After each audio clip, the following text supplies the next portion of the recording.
Yak, yak, yak, yak, yak. Adam Curry, John C. Dvorak. It's Thursday, July 18th, 2019. This is your award-winning Gitmo Nation Media Assassination episode 1156. This is No Agenda. Practicing my yoga skills and broadcasting live from the frontier of Austin, Texas, capital of the Drone Star State. In the morning, everybody. I'm Adam Curry. And from northern Silicon Valley, where it's cold and the traffic is slow, I'm John C. Dvorak. It's Crackpot and Buzzkill in the morning. Whoa, shorter than normal. You okay? Did you have your caffeine this morning? That's fine. Huh, all right. Well, what you been up to? What? What you been up to? Nothing. Nothing? Prepping for the No Agenda show. Yeah, me too. Me too. Did you see the president's speech yesterday?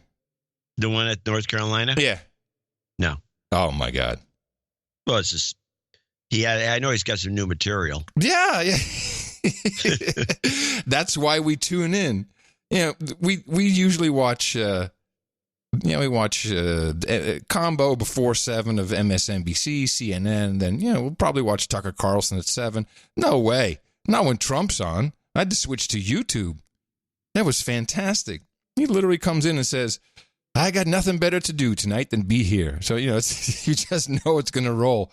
But the best was this. Look at that beautiful baby. Look at that beautiful baby. Wow, what a baby. What a baby. That is a beautiful baby. That's like from an advertisement. Perfect. Look how happy that baby is. So beautiful. Thank you, darling. That's really nice. So, someone's holding up their baby, obviously, in the front. But what Trump didn't see is on the back of this baby's little jumper was a huge Q. So Twitter pretty much broke for a moment as the Q baby was held aloft. The baby had a Q on its back? It had a big letter Q. Oh, jeez. Troll or not, it was funny. That was really, and I don't think Trump knew it. Well, I'm sure he didn't. Yeah, it was just funny. It was very good. So that's what I did. Well, it's only an hour of your time. How long did it go? It was full hour? It was an hour and a half. It's always an hour now, but it's an hour plus. It was hour and a half. Hour and a half? Yeah. Well, he had to go through the squad. He had to vilify each and every one of them, which was pretty funny. Yeah. Well, Jake Tapper did a bit on his show on CNBC where he described the spectacle between Trump and the squad as Trump trolling the Democratic Party and the Trump haters by making the squad the party frontispiece of the party. Yeah, I think that bait was taken pretty much. The bait was not only taken, but if you read the multiple, by the way, Twitter's never supposed to be used for putting together 12 comments. I went to the threads. Oh, you don't like the threads? I think those are actually one of the better parts of Twitter. Well, that you'd go to a blog. True. So go read the New York Times. I mean, there's ways of doing it. But so he does this long thread, and then he gets blasted by the people who would normally be worshiping him. Oh. For being, this is no way. Trump's not that smart. He's a big dummy. There's no way he's doing anything. So they go on, and the people commenting on Tapper's thesis is actually funnier. And it's just like they're just not possible they're incorrectable. These people are out of control. It's really interesting because where Twitter is just actually, I think you're right. It's out of control. I got a lot of hate tweets after our Epstein segment. Remember, we're anti-Semitic just for bringing it up, even though it was Steve Pachenik. Oh, that's what Pachenik said that would happen. Yeah. So imagine I never got any of these. Nah, but they can't spell your names. They can't figure out where to get you. So it's a plus. It's a big plus. Adam Curry. It's so easy. So easy.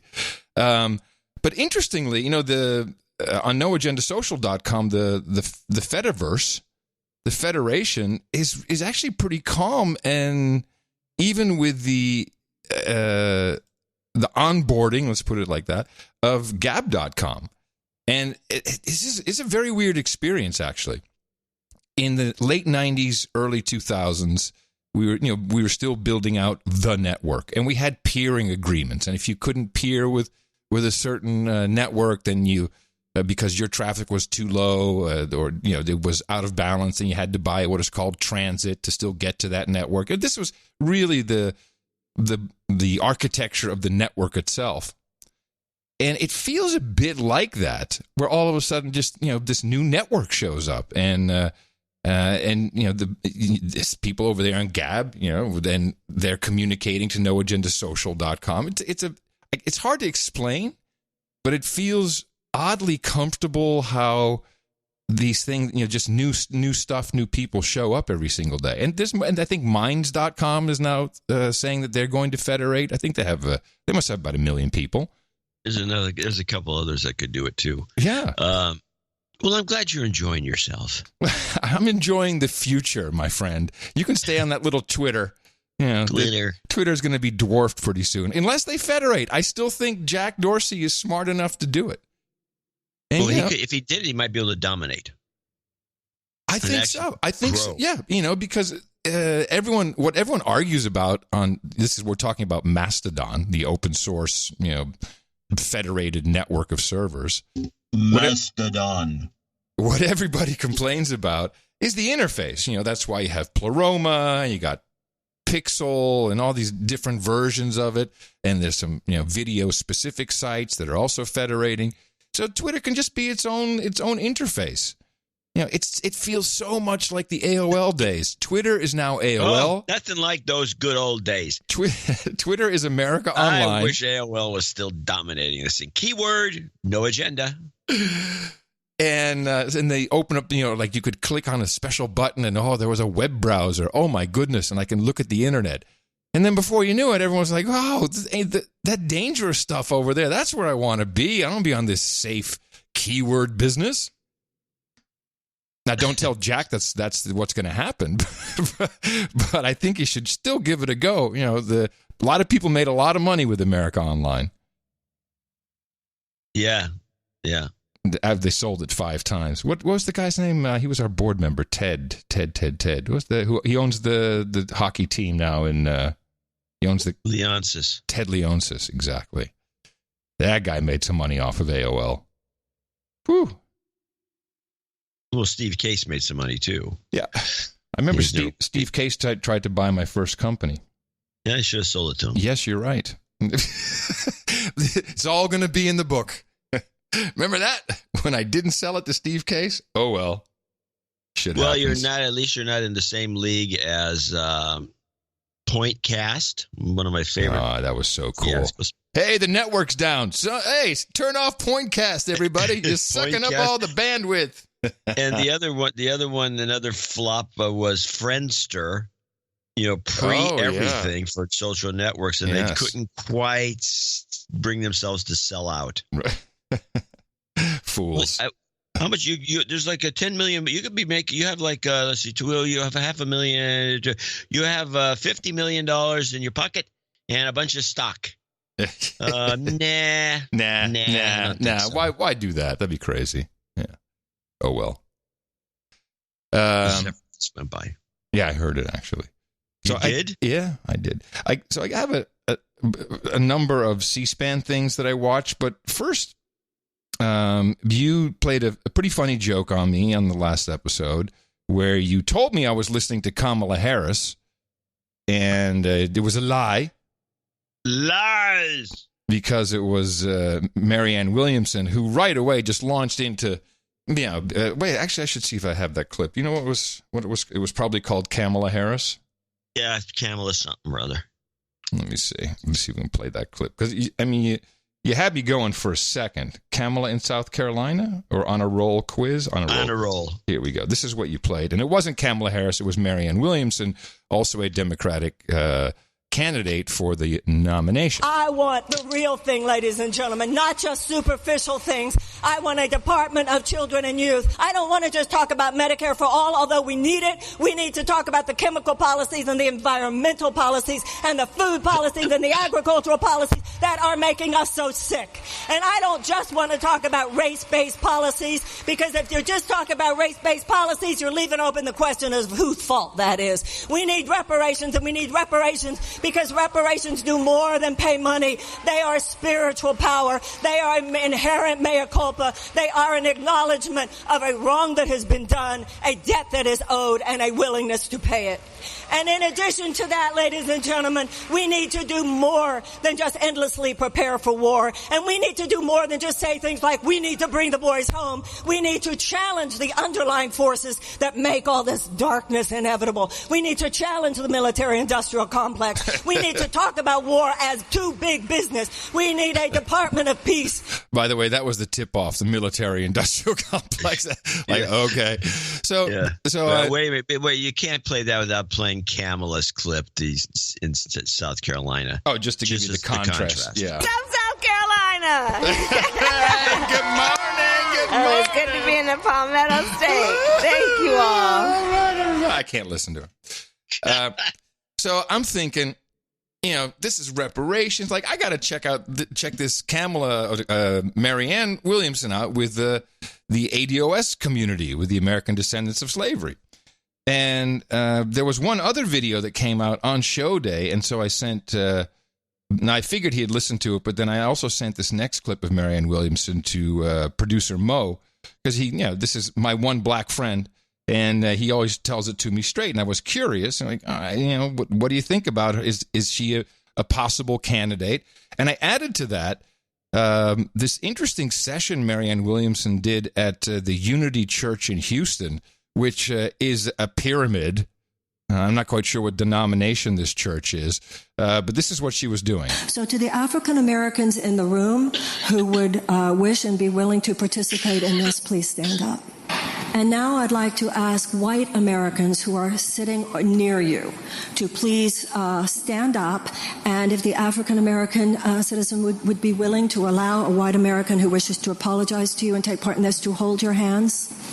And now as I speak, I'm going to ask the white Americans in the room to please repeat after me. On behalf of myself and on behalf of my country. To you and all African Americans, from the beginning of our nation's history,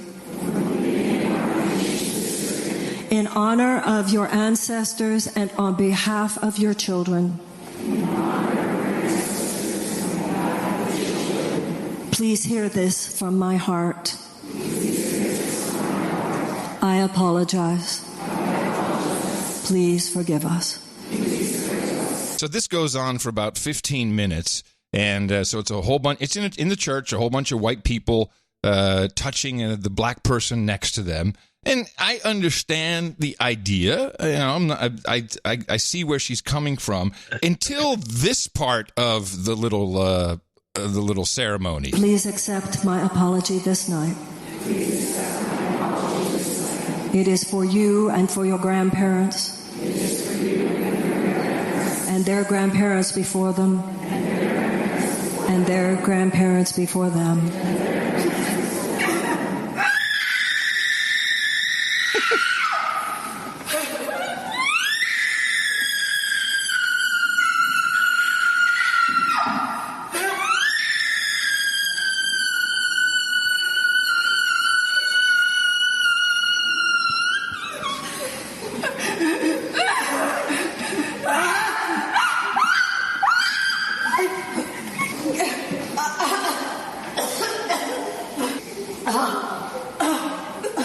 May the screams that were not allowed be allowed now.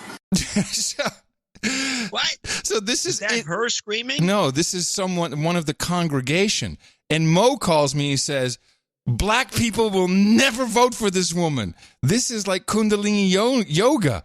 He says, this is speaking in tongues. Black people run away from this shit. He says she will never, ever, ever get anywhere near the black vote with this. And I don't. He's right. The Pentecostals, which I believe there has to be some connection here. The Pentecostals are all into this stuff. But even in the black Pentecostal churches, the talking in tongues thing showed up in the early 1900s when some preacher that was had a failing congregation, a Pentecostal, introduced it to the lexicon and started doing it, and it just packed them in. Always whites. No, we haven't seen blacks go for this talking in tongues thing ever. And I watch a lot of church sermons as a form of I just watch my entertainment. And blacks have their own technique for riling up the crowd, but talking in tongues is not one of them. And so Mo goes on. He said, you have no idea. Even Kundalini yoga, which includes this screaming, is very similar to this. He said, no, it is seen as the devil. It is seen as witchcraft. Exactly. Voodoo. In fact, he says, sounds like voodoo the way it was being done there. The reason why Oprah is now distancing herself from Marianne Williamson is because she learned from the past. She made a huge mistake. This is it. This is, I think, maybe 15, 20 years ago. Well, I am a Christian who believes that there are certainly many more paths to God other than Christianity. I'm a free-thinking Christian who believes in my way, but I don't believe that it's the only way. What I believe is that Jesus came to show us Christ consciousness.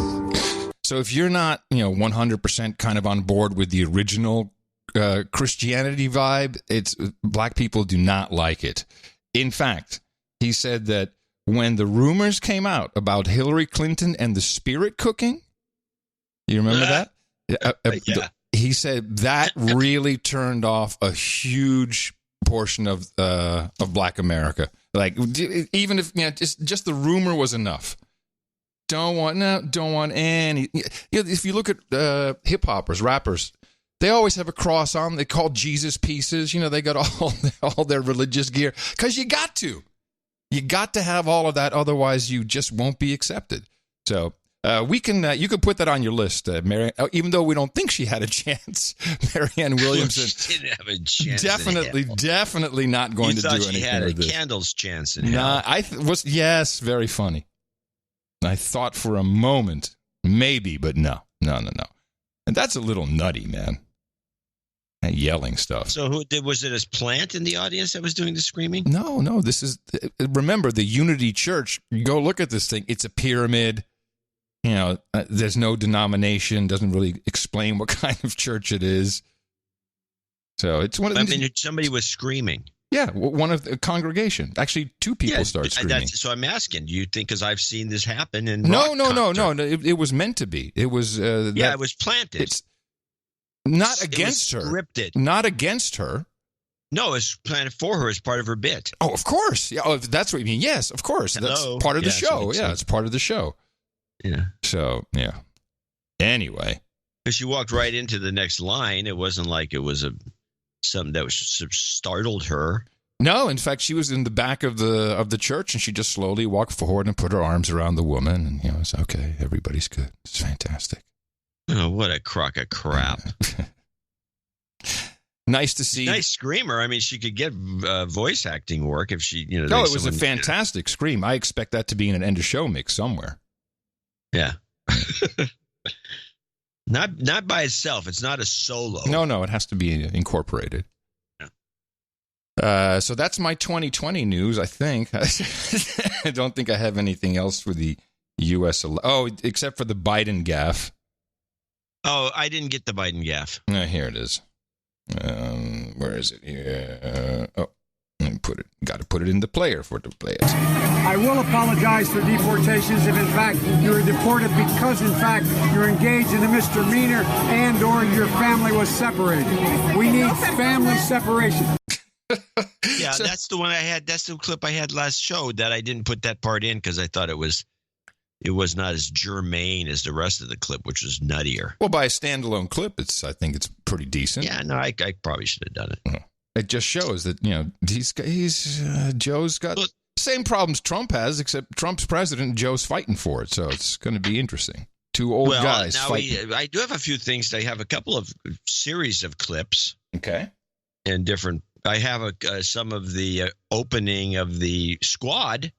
Okay. The 4 women that decided to become their own rock group, and they're going to be floating around as the squad. And Omar, we start to discover she can't pronounce her R's very well. Yeah, and also she can't say patriot. She has patriot.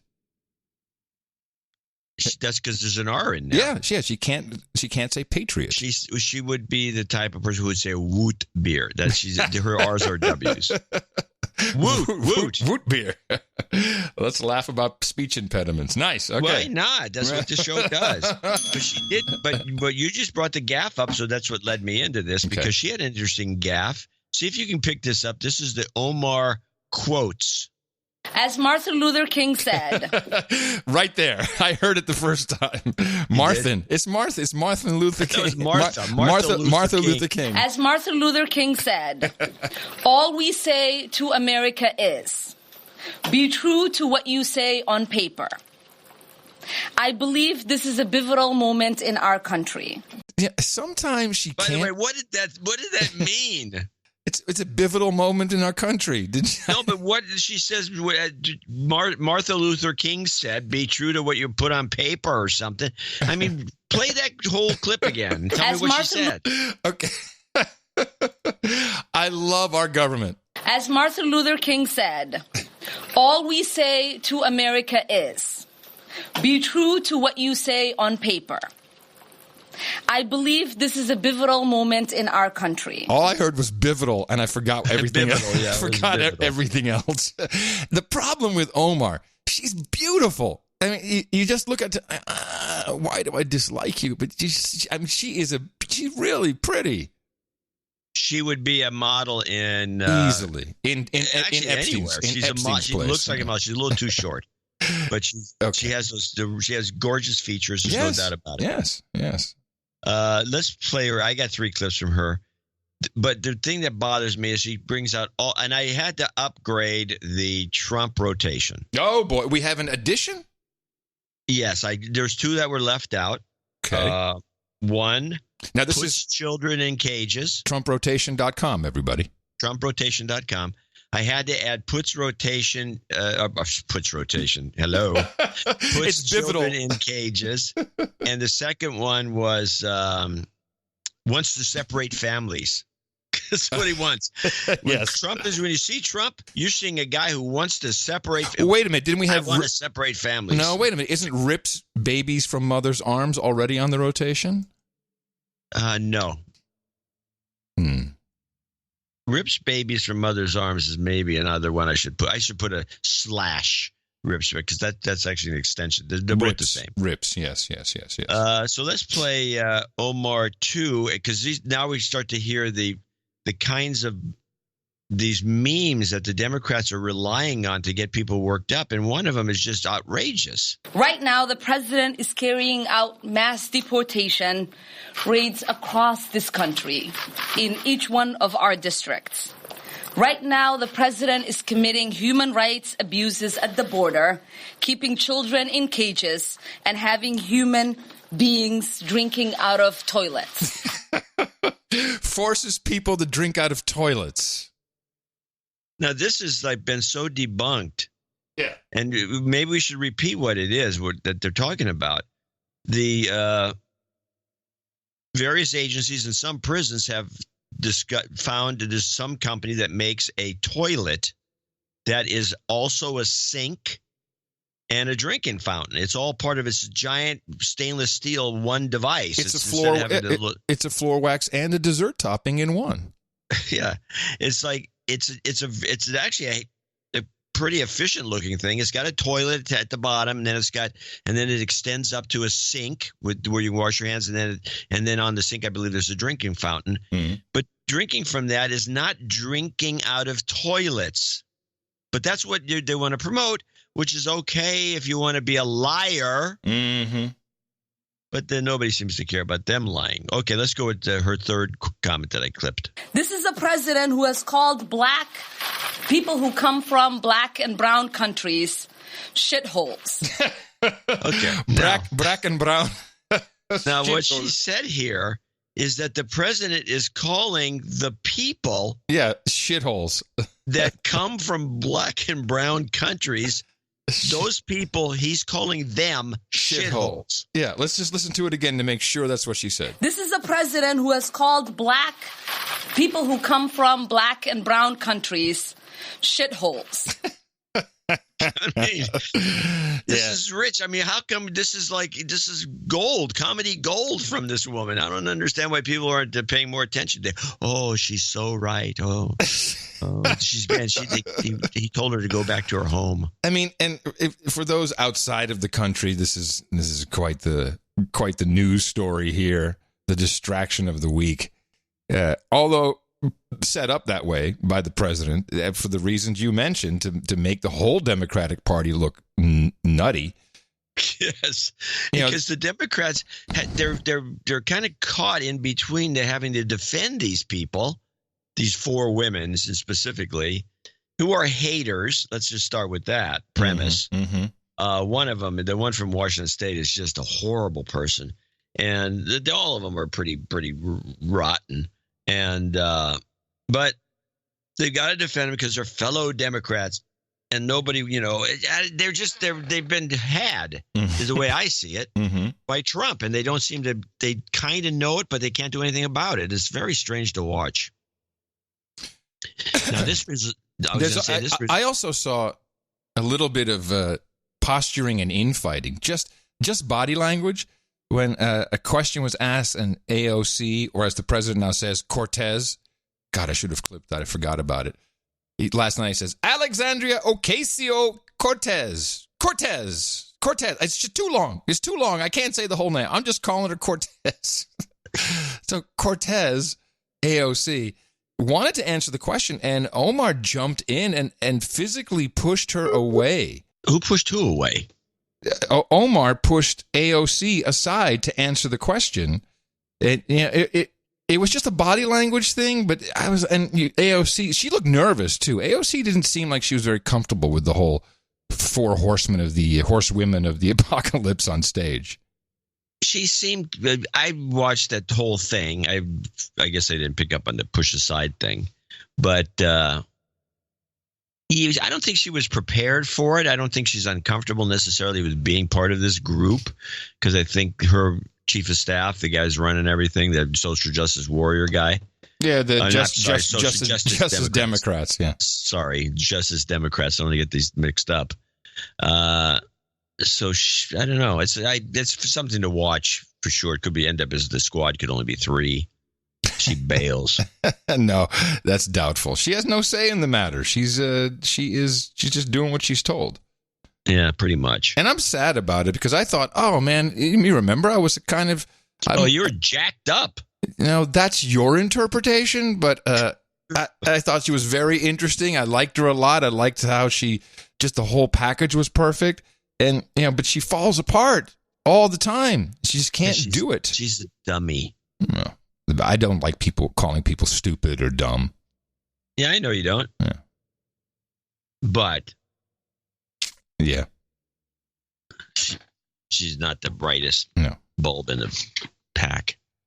Let's talk about the impeachment attempt and then the other thing, which was calling out Trump for saying being a racist prick. Yeah, now, this is another interesting. It's Al Green who has been trying to file articles of impeachment and get a vote on the floor for at least a year, maybe longer.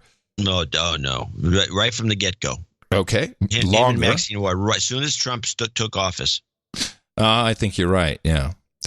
And articles of impeachment, which can be on high crimes and misdemeanor. Not really for being racist, I don't think. It's not a great look. But I don't think you can be impeached for it. And well, according to Al Green, you can. Well, he says that being a racist is a high crime or a misdemeanor. Even Pelosi, I have it on one of these. even Pelosi had to say that the president wasn't racist. She said he said something racist, which I also checked with Mo, and he laughed.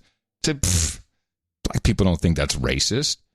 He says, and we're laughing. Do you want us to leave? Well, then the economy will collapse. Good point. Let's do the impeachment thing here. I've got I just want to explain one extra thing for people, even people in the United States. There's still many think you have a hearing, you say impeachment, you vote, and there's a majority vote, and the president's gone. And no, that's not how it works. The only body that can remove the president is the Senate in this process.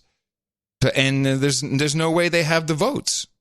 They send the articles of impeachment to the Senate. The Senate has to vote him out. Right. And to make it more difficult, they have to vote him out by 75% of the vote. Yeah, by a huge majority. So that likelihood, I mean, the guy has to really be a complete screw up. I don't know what you'd have to get to that point. So this is just all showboating. Yeah. Because they know it's not even close. The guy's not impeachable. Yeah. But okay, so I'm waiting for your clips. Yeah.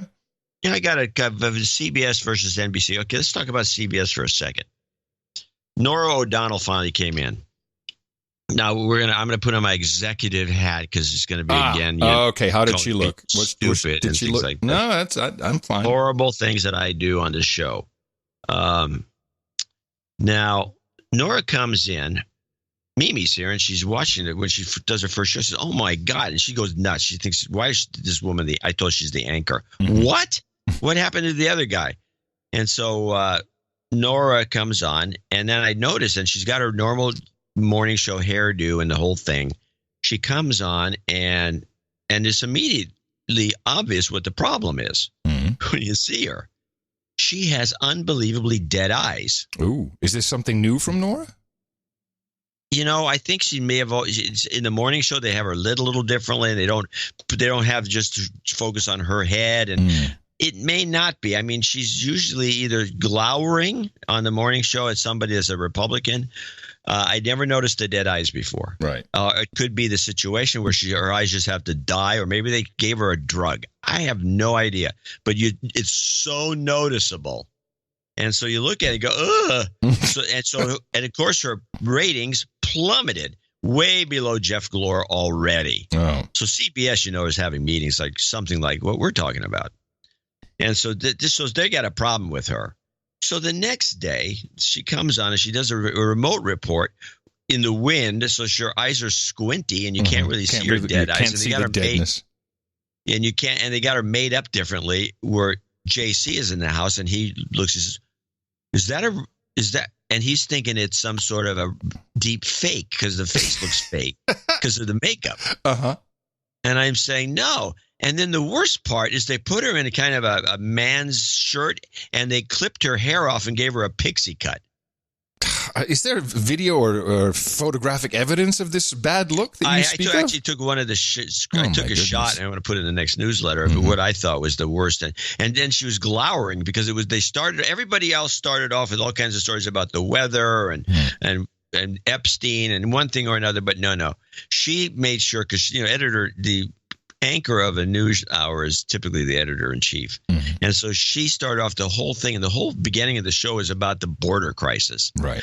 And she had the guy who's the temporary head of the Department of Homeland Security, and he seems like a nice guy. He answers the questions the right way. And she's given him the stink eye. Yeah, he's been on almost every show, and I think he's handled himself very well under attack. He's very, very slick. Yeah.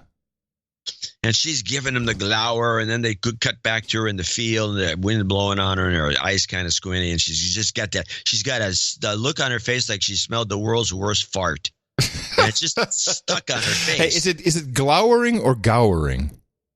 I think it's glowering. I could be wrong, but look it up. And whatever the case, she's got this stench in the air look on her face, and her eyes are squinted, and she's got a pixie haircut. She looks like a dude. There it is. Okay. You've set it up for us. All right. And then? Well, and then, I'm waiting for the overnights. That was just yesterday. Every time she's come on, apparently the first night, they decided they got to fix something, and so they're starting to screw with her. I think I began to think this before today's show. I'm almost thinking they set her up to fail. So they really want to get her out now, huh? I think they may have always wanted to get her out. She stands in the way. I mean, you have to remember that the CBS has become a good old boys operation ever since Les Moonves was there, and he loaded the place up with his friends. They can't like this woman, and she obviously had high hopes to becoming an anchor. And so, okay, you want to be anchor, babe? We'll put you up. We'll put you up. They put her up there. Everything is wrong. Then they clip her hair off. Just clipped her hair off. And I think they set her up to fail. She's not going to be there for more than 2 months. Okay, put it in the red book. So they cut this hair off into a pixie cut? I'm just looking at... Oh, man. That's horrible. I got to see this pixie cut hair. I have a copy of I can send it to you after the show. I don't have it handy to send now. But it's like... it's possible it's not a pixie cut, but it's a tight, pulled back ponytail. Yeah, I see it now. Oh, yeah. It completely ruins her face. She looks like Kathy Lee. She looks terrible. Yeah. All right. Let's play the clip. Anyway, but it's not expressed as much in this clip, but there's a little bit of it in here of her kind of – she really is a negative influence on the network in terms of the way she puts it the way she presents the news. She's not going to – I'm telling you, I'm now convinced she's been set up. I don't blame her at all. Impeachment, CBS. Donald John Trump, president of the United States, is unfit to be president. It was a test vote of sorts on the appetite for impeachment. And it turns out the hunger is low. No, I think we'll get rid of all this right now. More than half of House Democrats joined all Republicans to table the idea for now. I do think I'm winning the political fight. I think I'm winning it by a lot. Texas Democrat Al Green forced the vote by introducing an impeachment resolution. It says the president's racist comments this week, suggesting those who may look to the president like immigrants should go back to other countries, qualify as high misdemeanors. If you did what the president has done, you would be punished. The president was referring to these four Democratic congresswomen who spoke to Gayle King. So what is the point of... So Al Green, and they both NBC had the same clip in different forms, but Al Green says, if you did something like this, you'd be punished. Really? Yeah. Well, you have to wash your mouth out with soap. Has he ever been on Twitter? I don't think so. Yeah. I mean, nobody's going to get punished for saying, send her back to Somalia or Sudan or wherever she's from.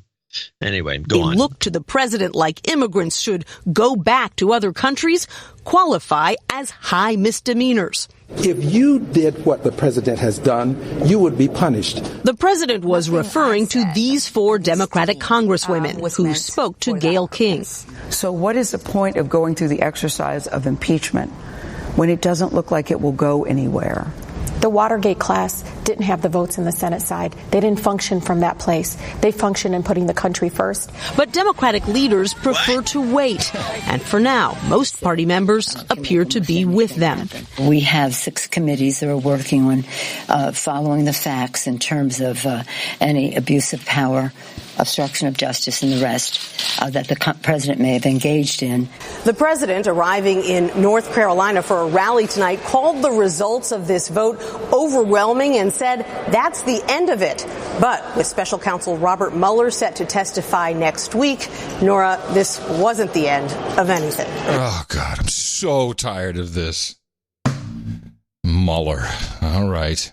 All he's going to say is No Agenda is the best podcast in the universe. I mean, he said he'd stick to the report, so we know that that's in there.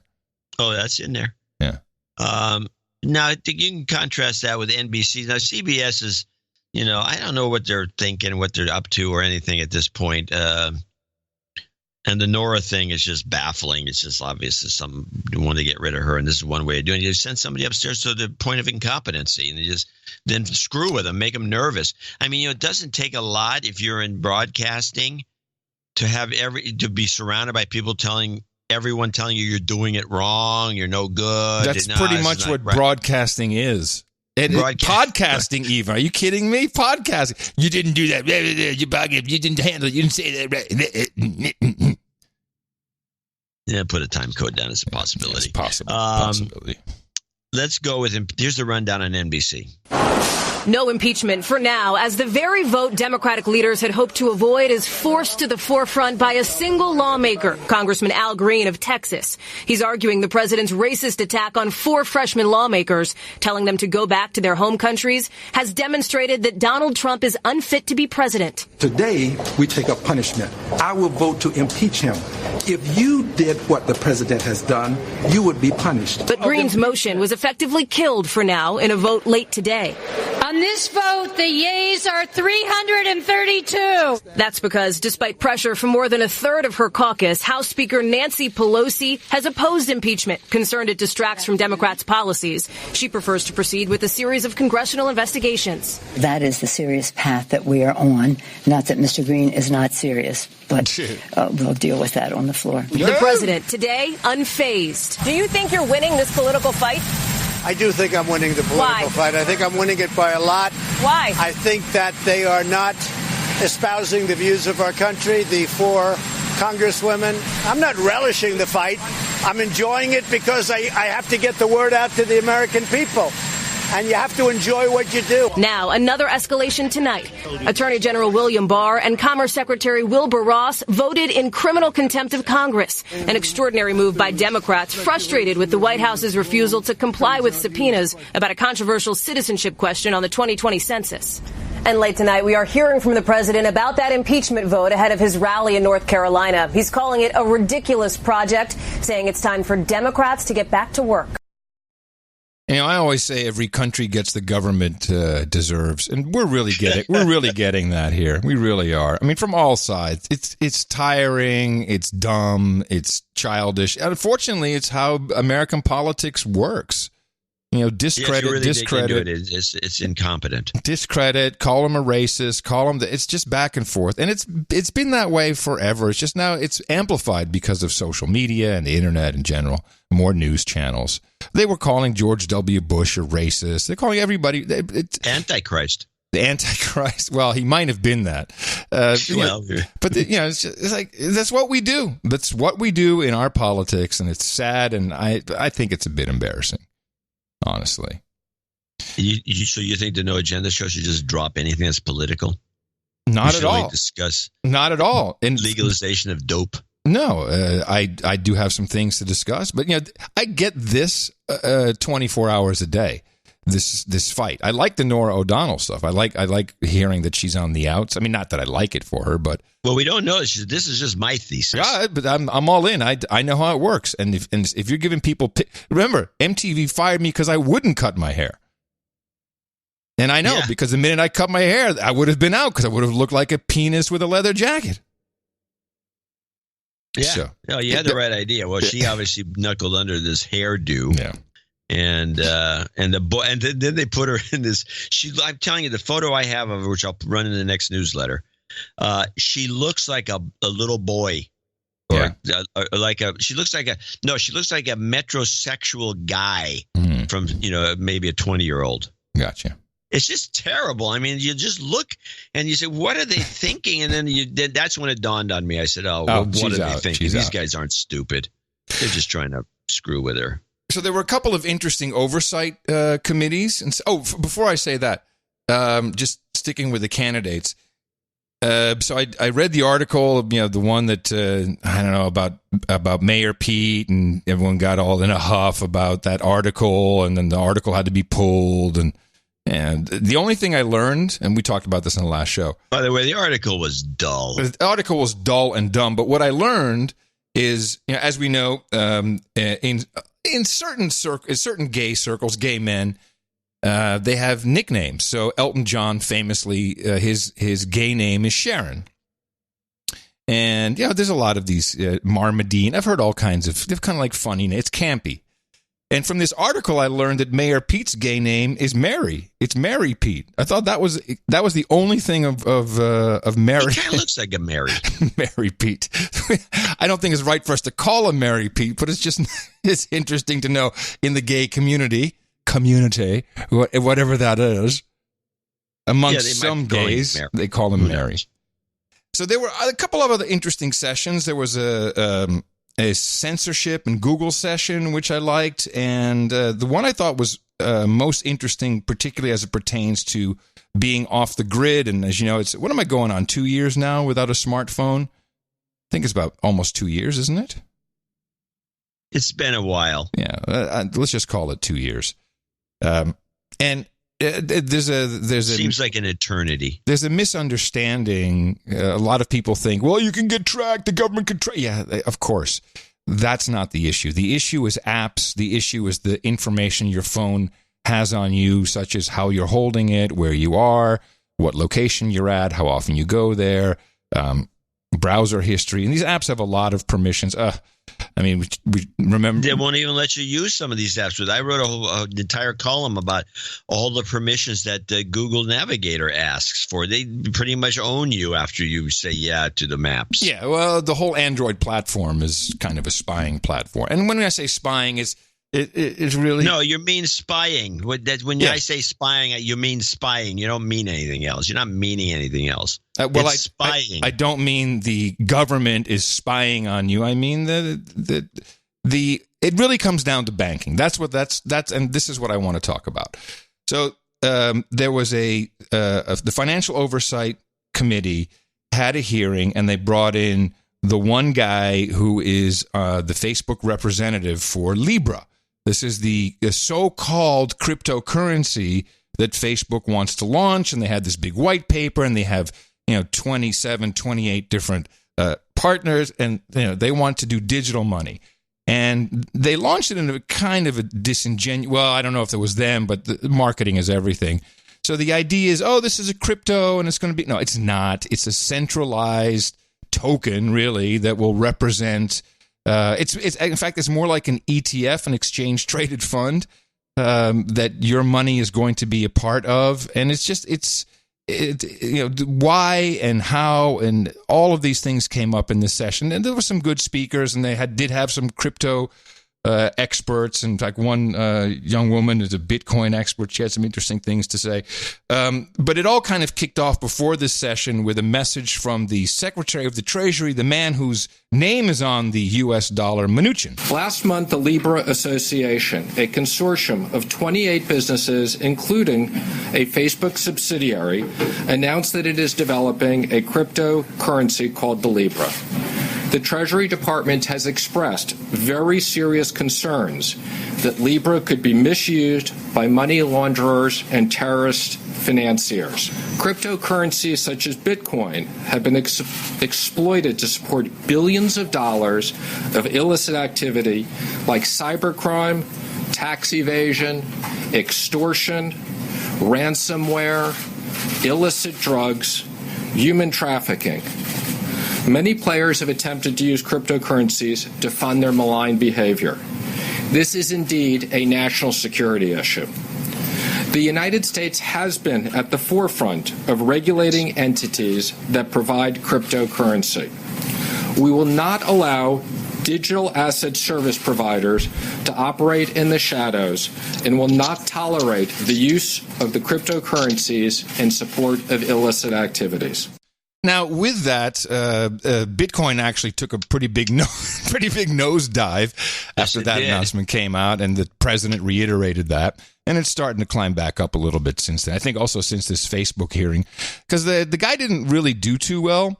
Actually, before we get to that, here's Representative Patrick McHenry. I think he's Republican from, I want to say, Kentucky, and he was on CNBC trying to explain the difference between really the only true cryptocurrency, Bitcoin, and this fake, ploy by Facebook to come into this space and capture the attention and everybody's money. The question, though, long term, do you think that regulators and politicians like yourself will allow the emergence and the sort of these new types of currencies if they don't look a lot like the regulations and guardrails that we currently have around fiat currency and money?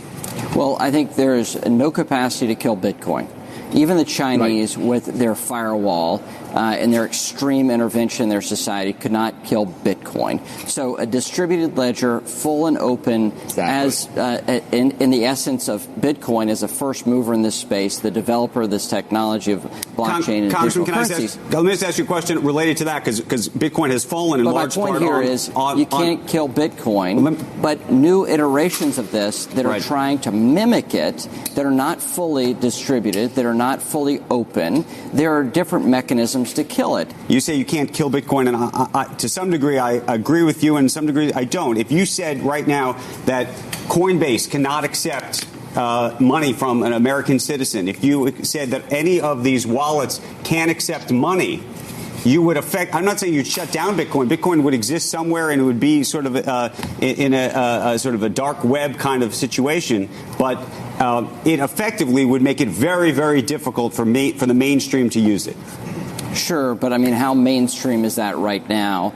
If it ever gets mainstream, if it ever gets to escape velocity, does Congress, do regulators say, you know what, actually, in the same way that you're looking at Libra as closely as you are, and this is going to happen at the G7 meeting as well, do people say, you know what, we can't have that? Bitcoin will live in the shadows, but it's not going to live in the mainstream. And that's the question I think I have, and I think it's the question whether that Bitcoin investors have, and that's why the price of it has come down in the past literally 48 hours. You're talking about something that was a joke 10 years ago that people were giving away for free. Not a joke, but people are giving away for free, is now trading at $10,000. You have 21 million coins. But the essence of Bitcoin is what Libra and Facebook and corporates are trying to mimic.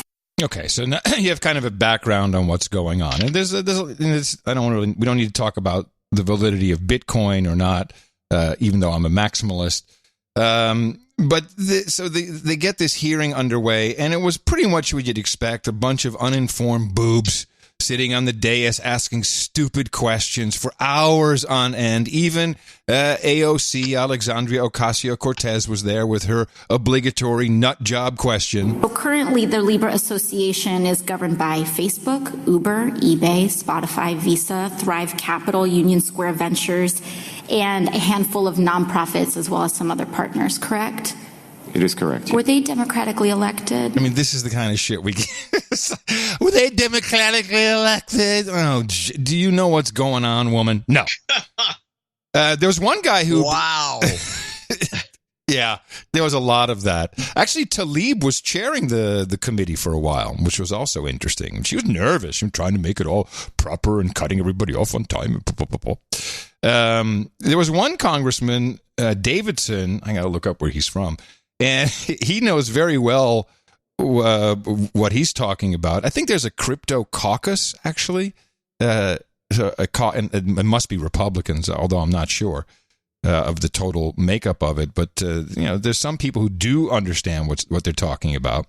And one of the people there to testify is a woman named Meltem Demirors. And I think she's had a couple of successful Bitcoin ventures, and she definitely knows what she's talking about. And they had a fun little back and forth. Talk about Omar with her shitholes. Highlighted a lot of background information about Bitcoin and about the immutable distributed ledger and the benefits of that, decentralization versus centralization. A lot of people in this space will use a phrase that you may be familiar with. There's Bitcoin and then there's shitcoin. Are you familiar with that phrase and what people might mean by that? I am. So could you elaborate on how people would differentiate the two? Absolutely. I think the idea here is Bitcoin has had a long track record. The network has been operating for 10 years. The Bitcoin network has been tested. The decentralized nature of the Bitcoin protocol has been tested. People have tried to co-opt control of Bitcoin source code and push it in certain directions that benefit their business models. And this network and this protocol and its open source governance have withstood that test. Is there a central authority that could dilute the value of Bitcoin? No. Is there a central authority that could filter transactions at Bitcoin? No, that can only be done through the products and services that people utilize to access the network. Like Coinbase, for example? Absolutely. That is a U.S. company that is regulated based on the facts of what its business model is. But with Bitcoin, you can still engage in peer-to-peer transactions like cash, correct? Absolutely. And because open source code, you could have a wallet, correct? Absolutely. All these features are different than many of the things that people call colloquially shitcoin. I just love hearing that. He just likes saying it. I like hearing shitcoin. I do. It's been around for a long time, but finally it's reached Congress. So the people are trying to understand what's going on, and none of them have it right. And what's really happening didn't actually come up. And so I wanted to try and explain what I think is happening with the two clips from a guy named Brett King, and he spoke last year at a bankers conference in Germany. And he calls it Bank 4.0, and the whole idea is to onboard, to get people into banking without any physical infrastructure, and to use the same type of tracking that we've been talking about, the spying, to suggest services for you at the right moment. And of course, when we say services, there's really only three services that banking provides. I'm generalizing, but it's storing your money, so a place to store the value that you have and whatever represents money. It's for transferring that to someone else, or to purchase something, and credit. And credit is the big one. Now, you're not going to get any credit from Bitcoin. This is what Libra is ultimately about. Libra is fighting there in a fight to become the competitor to Jack Ma's Ant Finance. So in China, you have WePay and what's the other one? Alibaba Pay, I guess. And pretty much 96 or 97% of all scientists agree that that's all the money is done through those two payment systems. And that is where the social score comes into play. And the social score is tied into these payment apps, which I'm sure Facebook would love nothing more. Now, when you have a totalitarian government like the Chinese, there's examples. I think it was in a Vice documentary where a guy jaywalked and facial recognition picked up that it was him, and within 20 seconds they deducted the fine straight from his WePay, and he noticed it on his phone. And it's a good deterrent because he's not going to jaywalk anymore, but it's obviously dystopian and very creepy. But what this is really about, where the money is in credit. Everybody lives off of credit in America for sure, but pretty much around the world. And I think that the end game is to get you into as much, I think has always been the game, to get you into as much debt, so give you as much credit as you can actually afford, and squeeze it down so you just making those monthly payments, because it's a lot of money you can still squeeze out of people. Here's this Brett King guy talking about an example of how this, what he calls contextual banking, will work. So when you start thinking about utility as it changes, banking becomes highly contextual. And a great example of this might be credit access for day-to-day banking, where I walk into a grocery store and I fill up my cart and I fill it up and I go to the checkout, and then they swipe my card and the cashier says, "I'm sorry, sir, it's been declined." Yeah, some of your customers may have had this problem. And so then you go fishing for another card. Well, let me give you this one. Can you try this one? What about if we didn't think about that as a product-based process? What about if you think when you walk in the grocery store, if I know you don't have enough money to do your grocery shopping, I present you with an offer for credit access right there and then to solve that problem. I don't wait for you to get to the checkout. This is experiential design of this. So then we come back to the role of advisors. Because when it comes to financial services, we've had this view predicated over the last 30 or 40 years that the best way to get the best bang for your buck in investment terms is you need to have a human involved. You need to get that advice. But technology is also going to change the way we think of advice in financial services. In fact, probably the most common form of advice our customers will be faced with in the future from financial services is just something as simple as this. "Hey, Siri, can I afford to go out for dinner tonight?" So the way the credit card companies work is very slow and cumbersome to get to this point, is why we need to have digital money. So if you are getting close to your credit limit, but you still pay on time, what you'll notice is the credit card company says, "Oh, you've been such a good boy, we're going to give you an extra $10,000 credit. Go ahead and go nuts. You can afford it. It's all good. So they want this in real time. And they're competing. I think, they're really worried about Alibaba, Alipay, which is run by Ant Financial. That's Jack Ma's company. But they're fighting against Google. And we'll get to Google after this next clip. Apple is trying, although Apple doesn't seem to really have all the pieces together. They need a banker on board. Yes. The fastest scaling financial services organizations in the world today are digital. That enables them to get the scale very, very rapidly. And the biggest financial services organization in the world by 2030 is going to be Ant Financial as a result of that. They're going to be worth twice what ICBC is worth by the end of next decade. They're going to have about 3 billion customers, and they're going to be doing lending, investment, going to be doing all of these things powered by the fact they have 3 billion people connected on a super wallet architecture over 100 countries. And they're well on the way to this already. They've got over 750 million customers on their platform right now. They've just done a partnership with Paytm in India, which is going to bring them another 500 million. They've got partnerships with Kakao in South Korea, Gcash in the Philippines. They tried to buy MoneyGram in the United States, and Trump stopped that because he was worried about the Chinese coming in, but they'll have another shot at that. I didn't know about the MoneyGram that Alibaba tried to buy them. And that the thing is good that Trump stopped that. But good for Trump. But the real bad actors. By the way, no other president would have done that because they haven't got a clue about finance. You're absolutely right. I didn't even know he did it. I heard it from this guy. How would you know? Why would they anyone even mention it in the mainstream media? That would be crazy. I'm asking you. You wouldn't know. So to wrap this up, Google is the one that I think is we really. This is a Facebook Hail Mary. Everyone sees the Google danger. Google is so entrenched in everybody's life. They really, even if I'm OTG, they still have a lot of information on me just because they track everywhere, whether you use Google or not. And they, as we've discussed before, are the majority stakeholder in Credit Karma. So when you think of Ant Financial and how you have this social score, which penalizes you for not being a good person or any type of moving violation you might make, and of course rewards you when you do something good.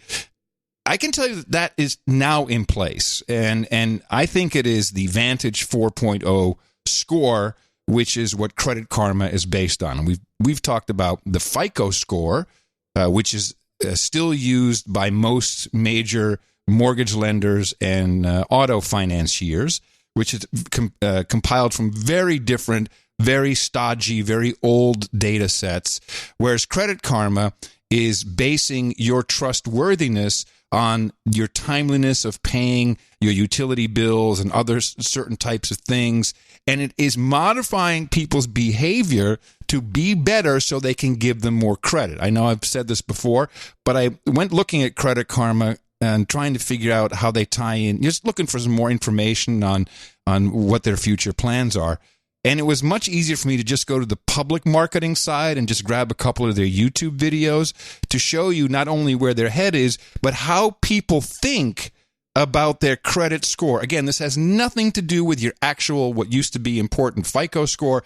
This is really, well, you'll hear these millennials in this Credit Karma informational video. Hey everyone, welcome to Credit Crunch, where we tackle commonly asked credit questions. Today's episode is all about credit scores and what they mean. We're hitting the streets of San Francisco with our financial expert to find out more. Jennifer? Thanks, Kaylee. Let's see what people know about their credit scores. Do you know what a credit score is? Yeah, of course I know what a credit score is. Do you guys know what a credit score is? Unfortunately, yes. I guess it's like a score that credit agencies give you. It measures your credit worthiness if you're a cool guy or not. A credit score is a 3-digit number that determines whether or not I could get a car. It's determinative whether you're going to get a loan for anything. What does a credit score measure?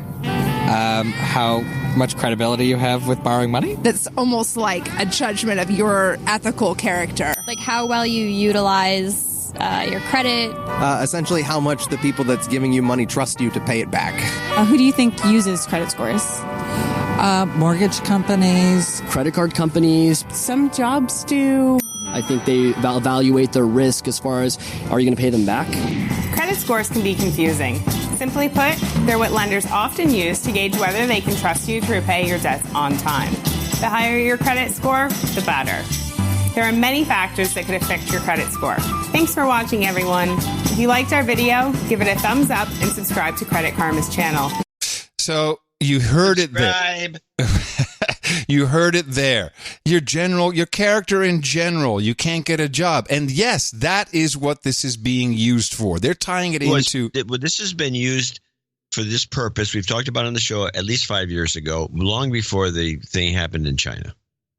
Yes, but now with all the data that they're collecting from your driving habits... It's all. We only discussed it really in terms of insurance, I think, typically.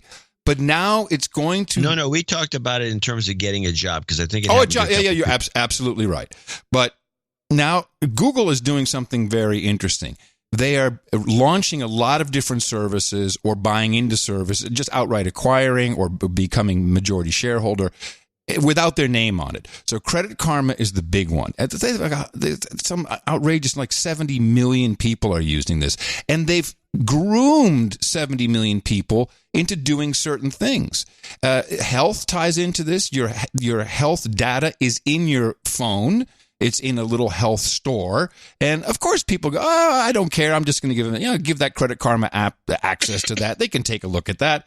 So all of these things are coming down to creating the perfect slaves who will function exactly the way that this bank, I'll just call it the Google bank, wants you to. Be a good person, adhere to the speed limits so that they can continue to give you more credit and squeeze you all the way down until you just have to go work for Google. I don't know what the end game is. But the social credit score is already in America, and it's surfaced for now as Credit Karma. And that's what this is about. I think you made the argument that the social score, or whatever it's called in China, has been here, actually already been here, and it's just now popping up in different ways. Surfacing. But it predates China. Of course it does. But China took the money and run. I mean, China has the perfect government for this kind of stuff to work. The government's all over Ant financial system. So, that's... Yeah, we haven't gotten to the point where you can't get on an airplane because you have a bad credit score. No, but I don't see why it couldn't happen. And it's really not that important because that's a social issue that our government isn't set up the way China's is. But to benefit the Google bank, yeah, they're going to make you do things so that you have the right credit to do certain things. And it could come to that. Absolutely. Or we'll give you, you've been driving too fast, so we're just not going to give you credit for that car. You can have credit for a different car. Buy an older car. There's lots of ways around it, John. I'm just saying when people, 150 million around the world, for the second time in as many years, install the idiotic Face app to make yourself look old, which, thank you very much. I have no desire to make myself look old. This app, what's in the news? Oh, it's owned by Russians. It's right now. Bullshit. Oh, it's stealing your photos of the facial recognition. Bullshit. This thing is filled with trackers. That's all that it is. It's placing advertising IDs. It's tracking it. If you don't want to look at just the permissions, you want to look at their privacy policy, and that's where you can see how they share everything, share with the data brokers. That is a complete spy app, and everyone's all focused on the picture part of it. It's unimportant. It's getting I thought it was a fantastic ploy. Well, it is. This is just as good as the one that Cambridge Analytics did with the phony baloney "How smart are you?" quiz or whatever it was. Just the same thing, exactly. You just let me just answer these stupid questions. I'll just do this and click and click and click and click and click. And crazy. And when you look at what they do is they continuously monitor your browser tracking. Even if you delete the app, I'm not sure about iOS, but on Android, it still leaves specific identifiers on your phone that the tracking companies will be able to use. And they're going to use it for this. Who do you think they're selling it to? They're selling it to banks. That's the main. Those are the guys. How much money is isn't the financial sector the only real industry we have anymore in America?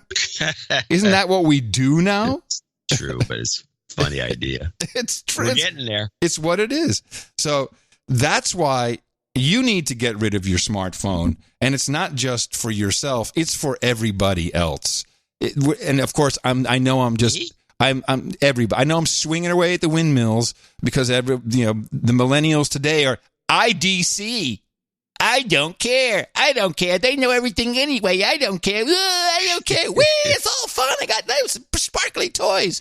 Well, I'm here to tell you, the new generation, you are setting yourselves up for a big, big fucking. And it's going to hurt. You already have your $30,000, $40,000, $50,000 worth of student debt. This is only in fact, how much you pay back on your student debt will be determined by how you participate in the Credit Karma system. We see that you don't really have a job. You're kind of doing some work, but you spent a lot on alcohol. Now, we think that you can probably remove some of the alcohol expenditure, and we're going to up the up your payment that you need to pay monthly for your student loan. I was buying for a party, man. I was buying for a party. I don't drink that much. I time coded that.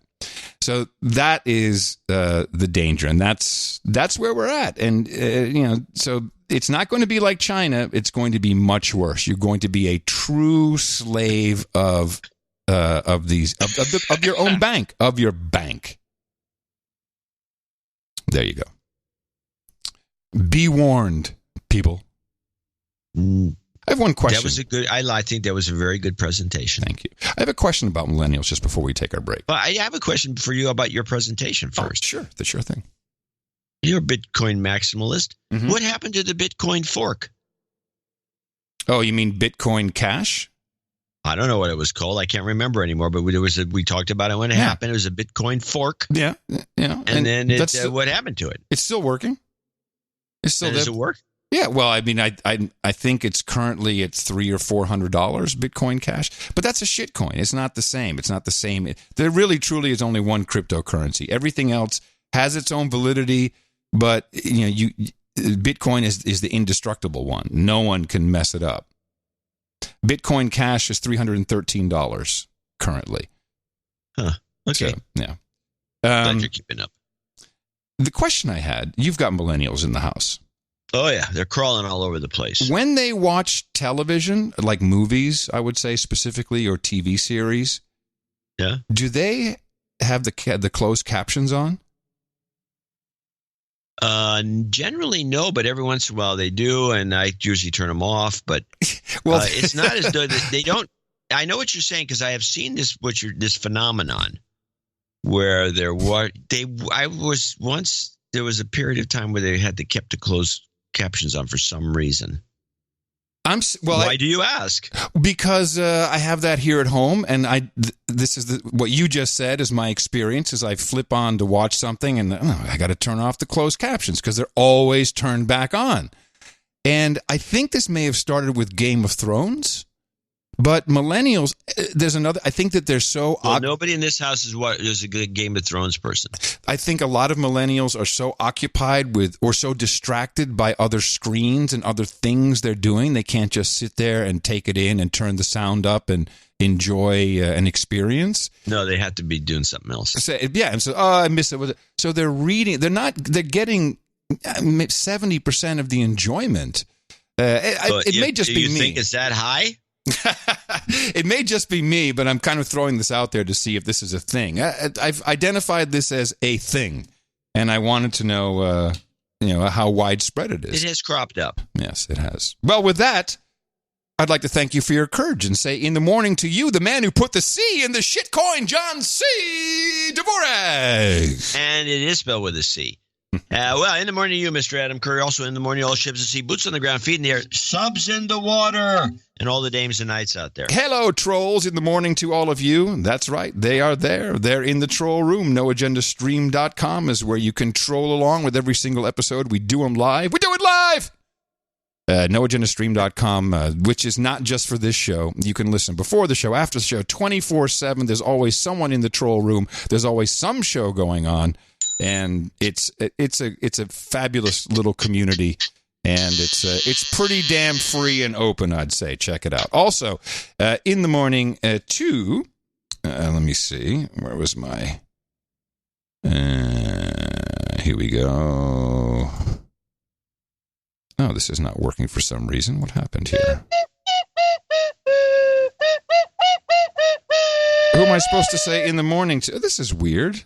It's not going to the right place. Who did the artwork for? Stop it. Who did the artwork for episode 1155? Let me see. NoAgendaShow.com. Yes. Okay. This was done by Mike Riley. I don't think we've had a piece from Mike in a little bit. And no, a couple weeks ago we had one. Really? We had an old Mike Riley piece we brought forward, I believe, or something. He's hanging. Well, maybe I'm thinking of my newsletter because I keep putting the Riley pieces in there. Well, he had a pretty funny piece, which was the moon landing, the lunar module there, and at a buffer, sir. It says buffering, and there's a buffering indicator because, of course, we talked a lot about the transmission of the signals from the moon down to the television signals down to the moon and the lost tapes. So it fit perfectly with the episode. Thank you very much, Mike. Just one of the many ways that people participate in our Value for Value network. You can add value to the show in many, many ways. And certainly our artists at NoAgendaArtGenerator.com do a great job with that. And we thank Mike and everybody else. And we also thank our executive producers and associate executive producers.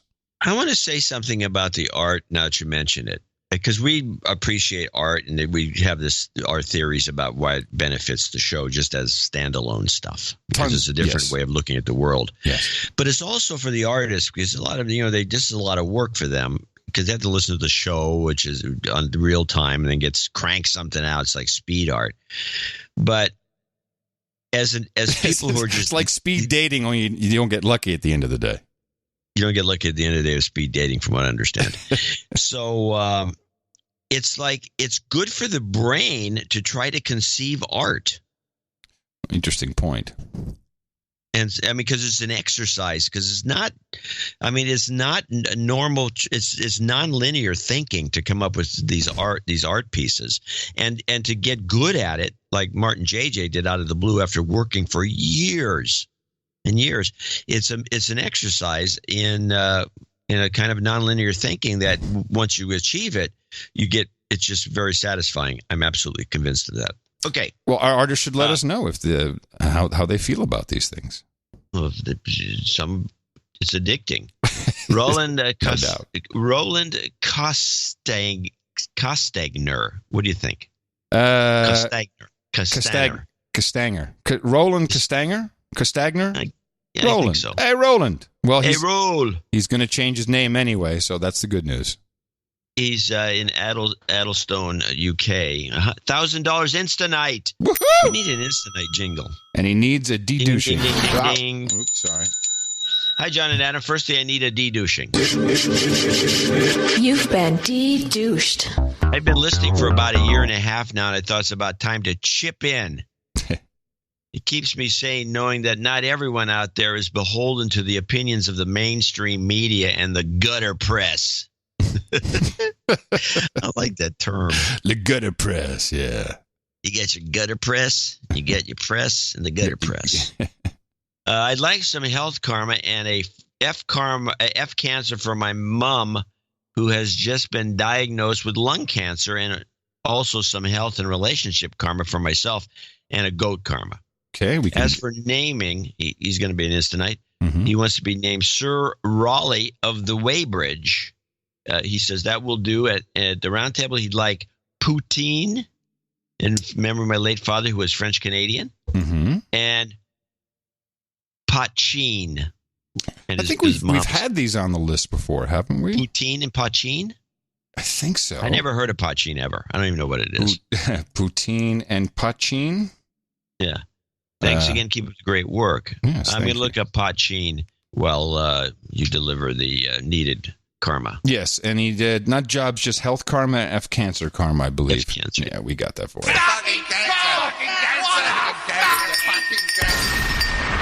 You've got karma. Oh, and a goat karma. Shoot, I'm sorry. I'll add that one after it. You've got there karma. You go.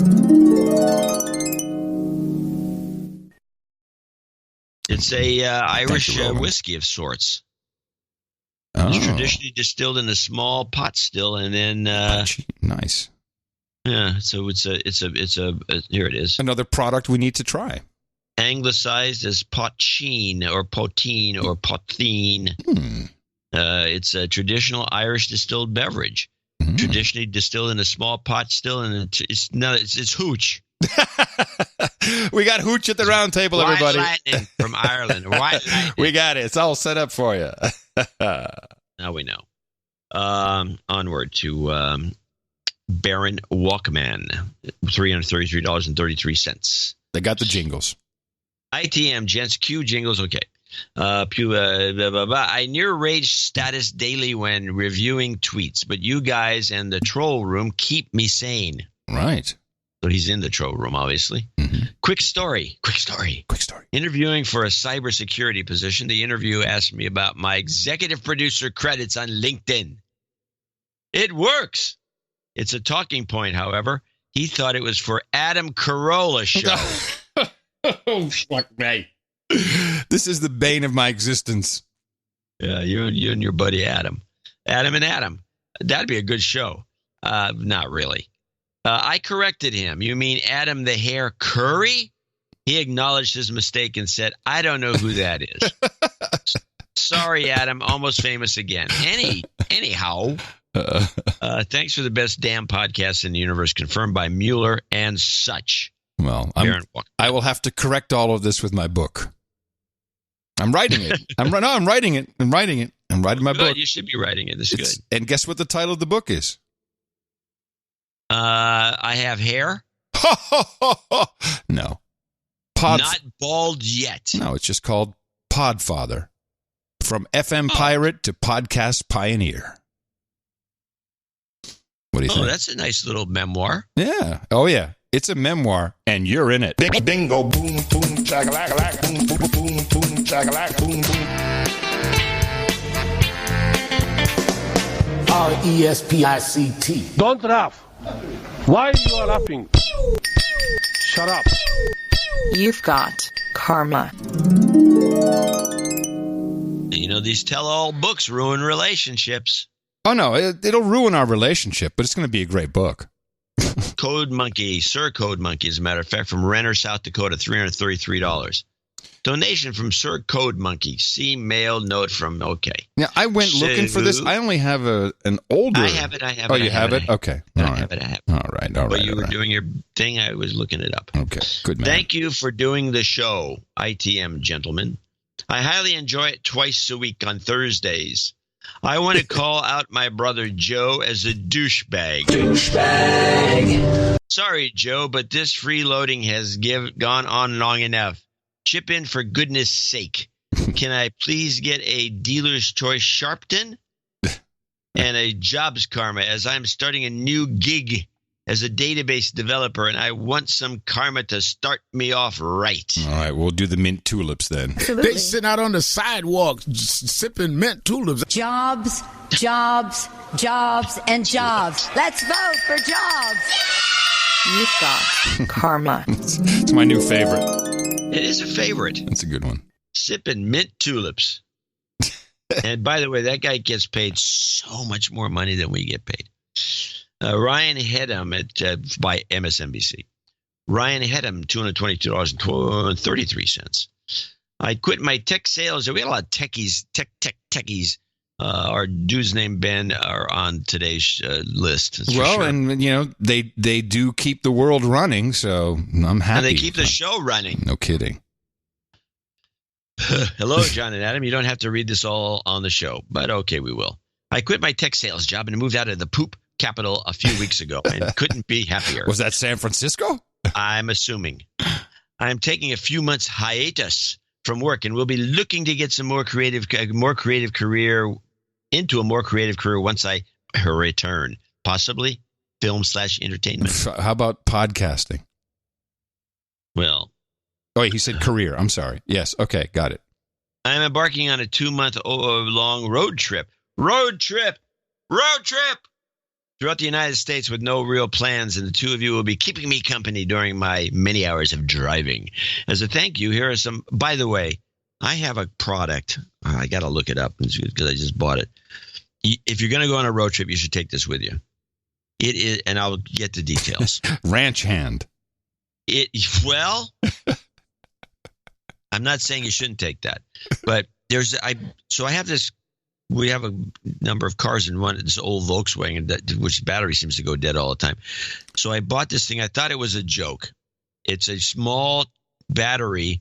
It's the size of a pack, like 3 packs, 4 packs. Oh yeah, of you stick it into the cigarette lighter and it starts the car.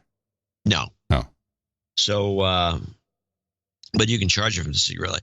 So I'm looking at all my battery chargers. I got different battery chargers. They always have the same, like a 2-amp trickle and a 10-amp boost and a 50-amp max. Oh, pussy stuff. That's how you start the cars, with the thing you plug in the wall. Yeah. This is a 600-amp battery. Amp?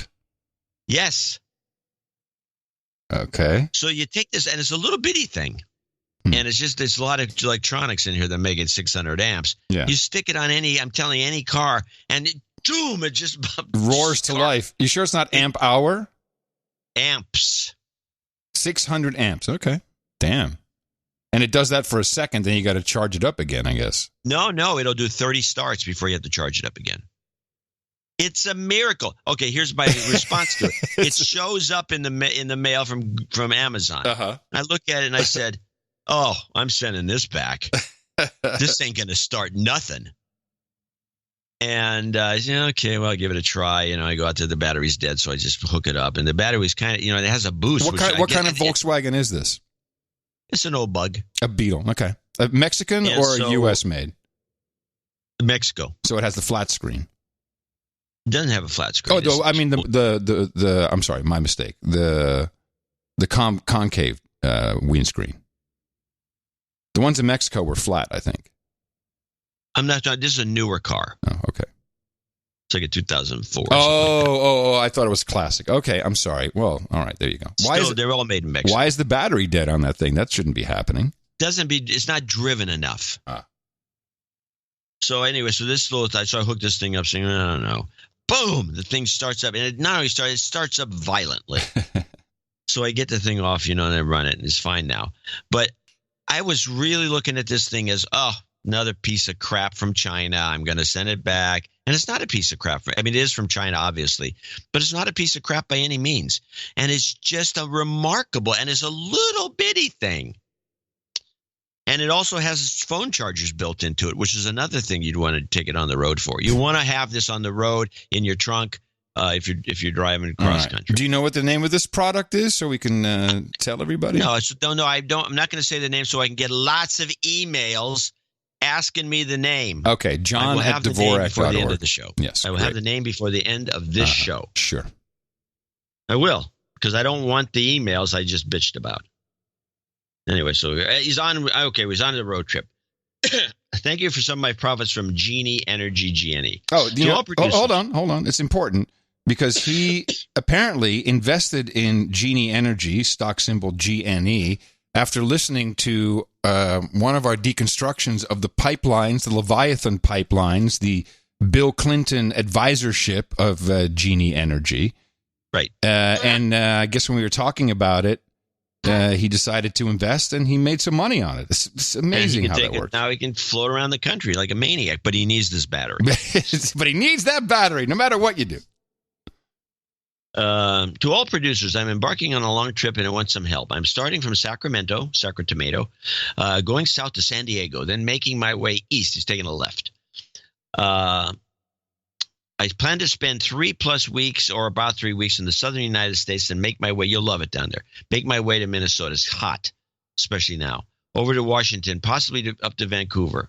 Well, so he's going to loop around the south and go up to Minnesota nuts, and then over to Washington to Vancouver. You know what he needs? He needs the battery. Yes, and he needs to hook up to that battery an APRS beacon so we can follow him on the ham radio maps. It has a USB power out. Yes. Perfect. Get an APRS thing. Yeah, good. Anyway, and he could do it. He's a techie. Back down to California. Calling all producers for your help in adding some things to do to my to-do list. I'm a fun 23-year-old who loves food, nature, art, music, etc., and would greatly appreciate some recommendations from my fellow producers. My email is Ryan Hedum, RyanHedum @gmail.com. Can I get some travel karma, health karma, and the luge goat karma? And then he says he'll be in Texas, and you can talk to him about that. Oh, he's going to come? Yeah, he'll be in Texas. Oh. He would like to buy you a beer. That would be an honor. It'd be fantastic. And I can see... He says take you out for a beer, but I'm now saying buy you a beer. Oh, okay. Well, I'll be able to see when you're coming because you have that APRS beacon flashing everywhere. Fantastic. That'd be cool. All right. Travel karma, health karma, and luge goat karma. Yeah, we can do that. And thank you very much. And that's a great American experience. I think it's uniquely American to just get in your car and drive without any real plan necessarily. I've done some of that, never really across country, but it's very enjoyable. And let us know how things are going from time to time. You've got karma. There you go. There you go. Jeez. All right. Where were you? We're at Sir Jim Zuckel. Mm-hmm. He's our last associate executive producer. Comes in with $200. And I looked and looked and looked and looked. And I found no note except the note he wrote in February complaining that he donated $1,100 and we don't remember his name being mentioned. So apparently that's all he cares about. Instead of writing us a tome, he just wants to make sure his name's mentioned. All right. And this, since we haven't done this show yet, we're doing it now. Jim, your name's just been mentioned. Yes. And he'll be in for, give him a karma. You can use one. Of course we can. You've got karma. And that will be our associate executive producers and executive producers for show 1056. Yes, 1156 even. 100 shows more. Thank you to our executive producers and associate executive producers. It is highly appreciated that you're always here, especially in the we're not even in the dog days of summer yet. But it's been a tough one, and so your support helps the show enormously. Thank you very much for that. Remember, we do have another show coming up on Sunday. It's the second Thursday show of the week. And before I do that, I have a special health karma going out to Chris Abraham. He's getting what's called a cardioversion, which I think he has AFib. So he says, I'm getting a cardioversion which will turn my AFib to sweet, sweet sinus rhythm. How do they do that? So that's when your heart is irregular or it speeds up all of a sudden? Is that what afibrillation is? Yeah. Did you just walk away? Like, all right, I'm done reading that. I'll just go over here and do something else for myself. Go work on the other podcast with Adam Carolla. All right, thanks. And I wanted to follow all of these jobs karmas, etc., up with an example of jobs karma working. This is anonymous, although her name is known. Adam just following up. Jobs karma works. I donated asking for jobs karma a couple of times over the past year during my pilot training. My dad even donated and got me cursed with the Trump-Nancy jobs karma. But ho-ho, big news, it's not cursed because I just found out will be flying the B-52 bomber. Woo! How cool is that? And wow. I want to fly over Austin with that thing. The B-52, one of our very own producers. So one more karma for you, just because it's so cool. You've got karma. Remember, we'll be here for another show on Sunday. Please support us. Dvorak.org/NA. From people roaming around the country to B-52 bomber pilots, propagate us. Our formula is this. We go out, we hit people in the mouth.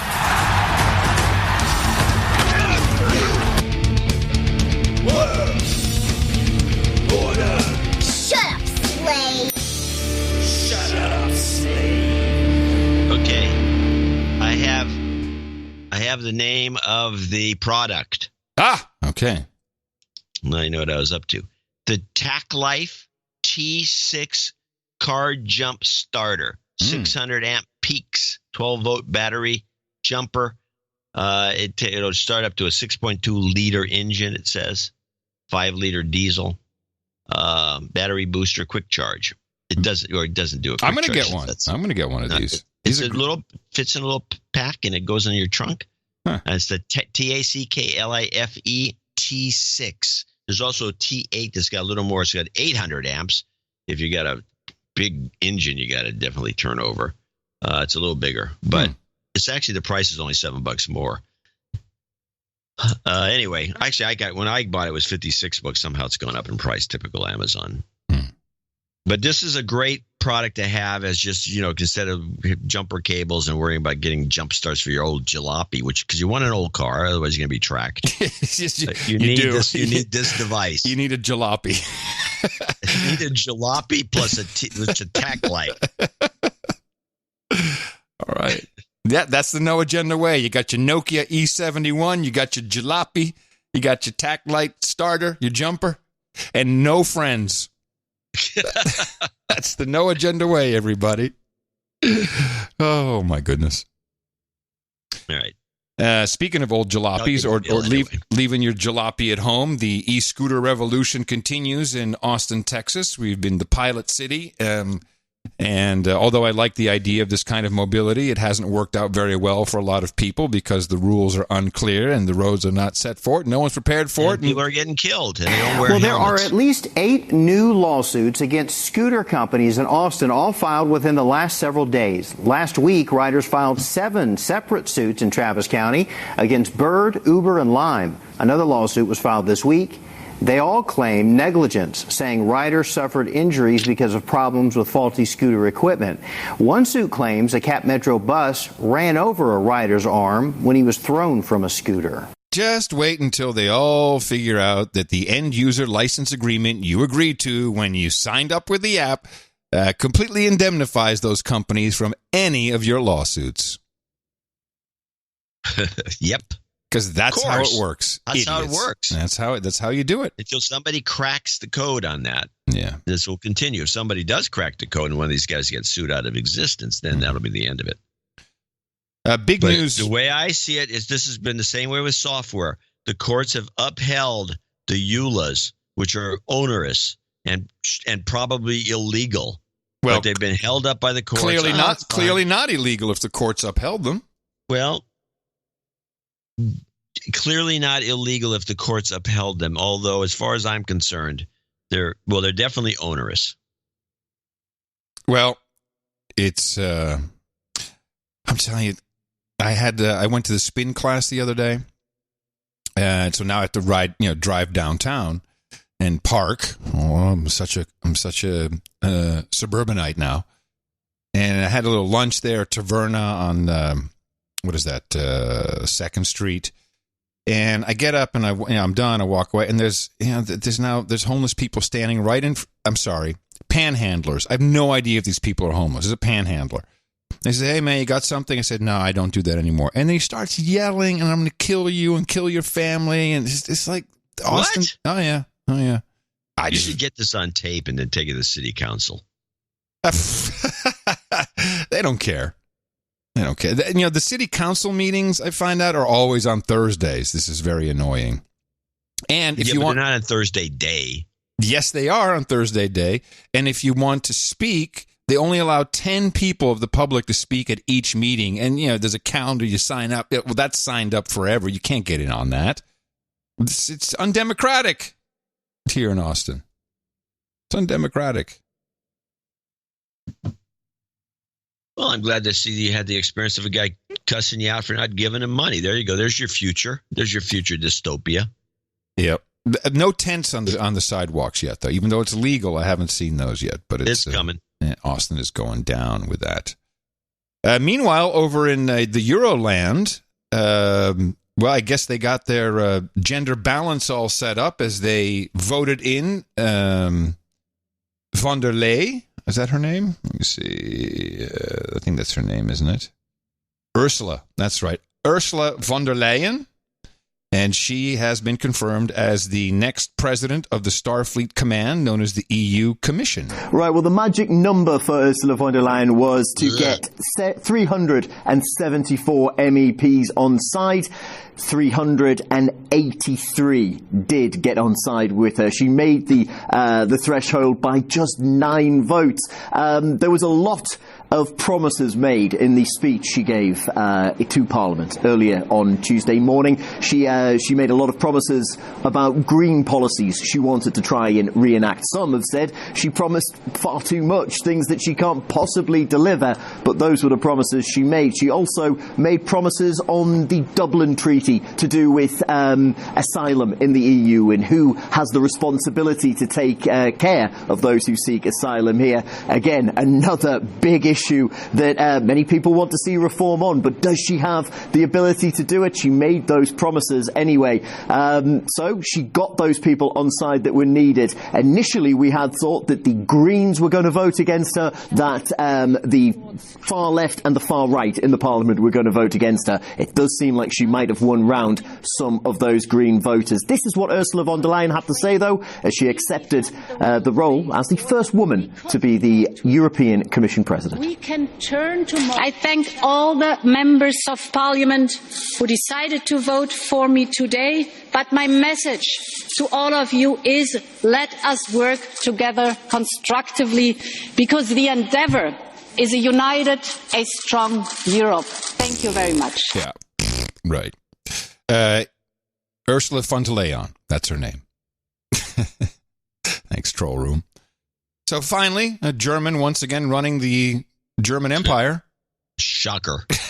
Frans Timmermans, the Dutch guy who a lot thought would be the front runner, and we hoped so because he was, we know the guy. Or I know the guy. I was like, maybe I can get an interview with him someday.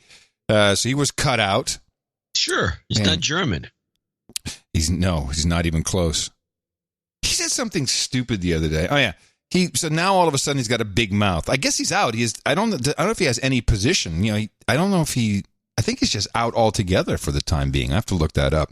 But now he's got a big mouth and he can say whatever he wants. And so now he's doing interviews about Brexit and how, it was crazy when they came over. They had no plan. Here he is.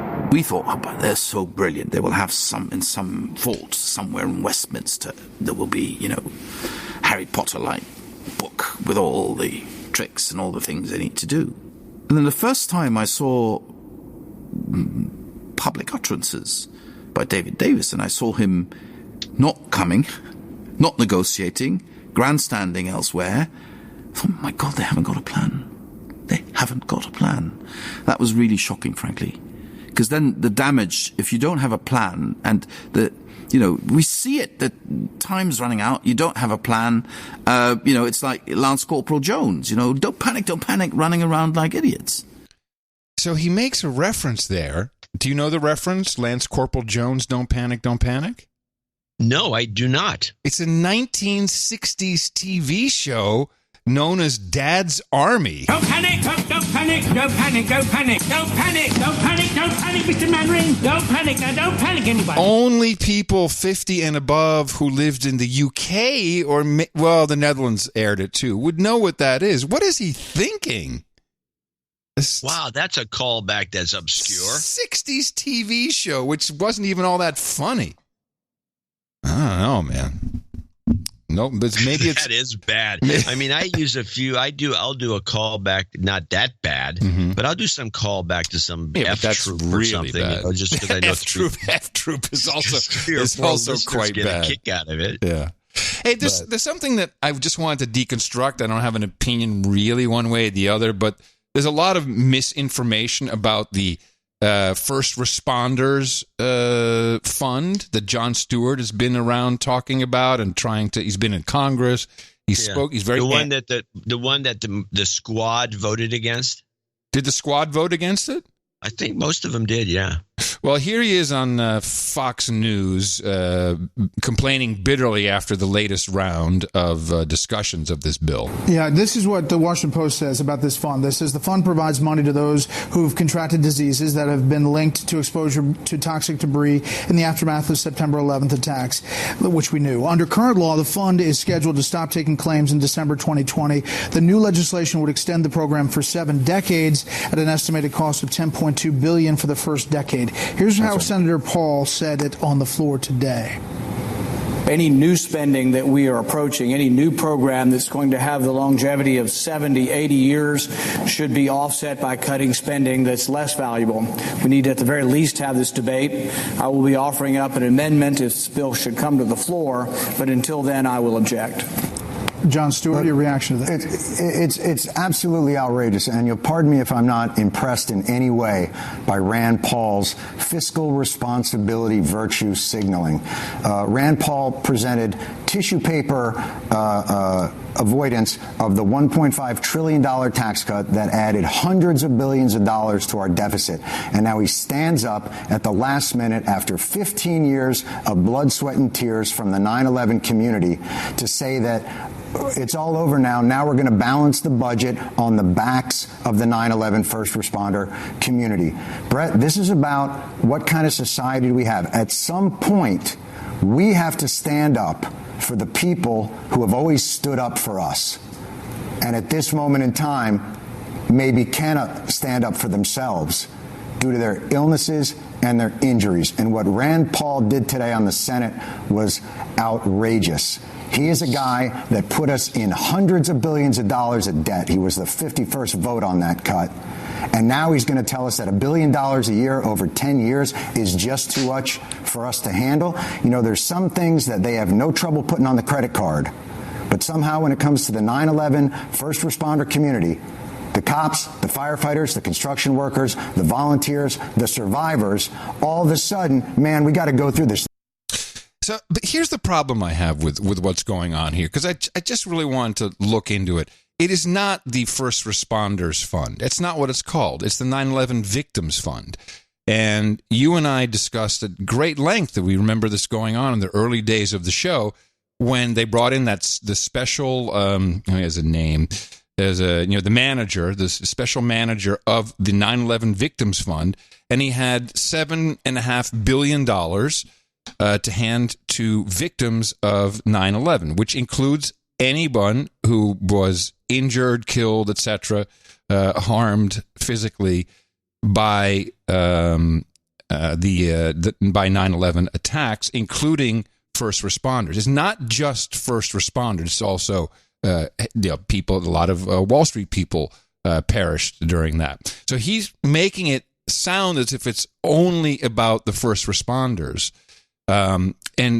And this is not a standalone bill. This has been in place, and for the past 18 years, people were paid an average of $200,000 per year. And this addition, which re-ups it for another 70 years, takes it up to 2090 or 2089, I think, is an addition to U.S. Code 40101. And what is happening now is descendants. So the way it's set up now is you can no longer submit any claims after 2020.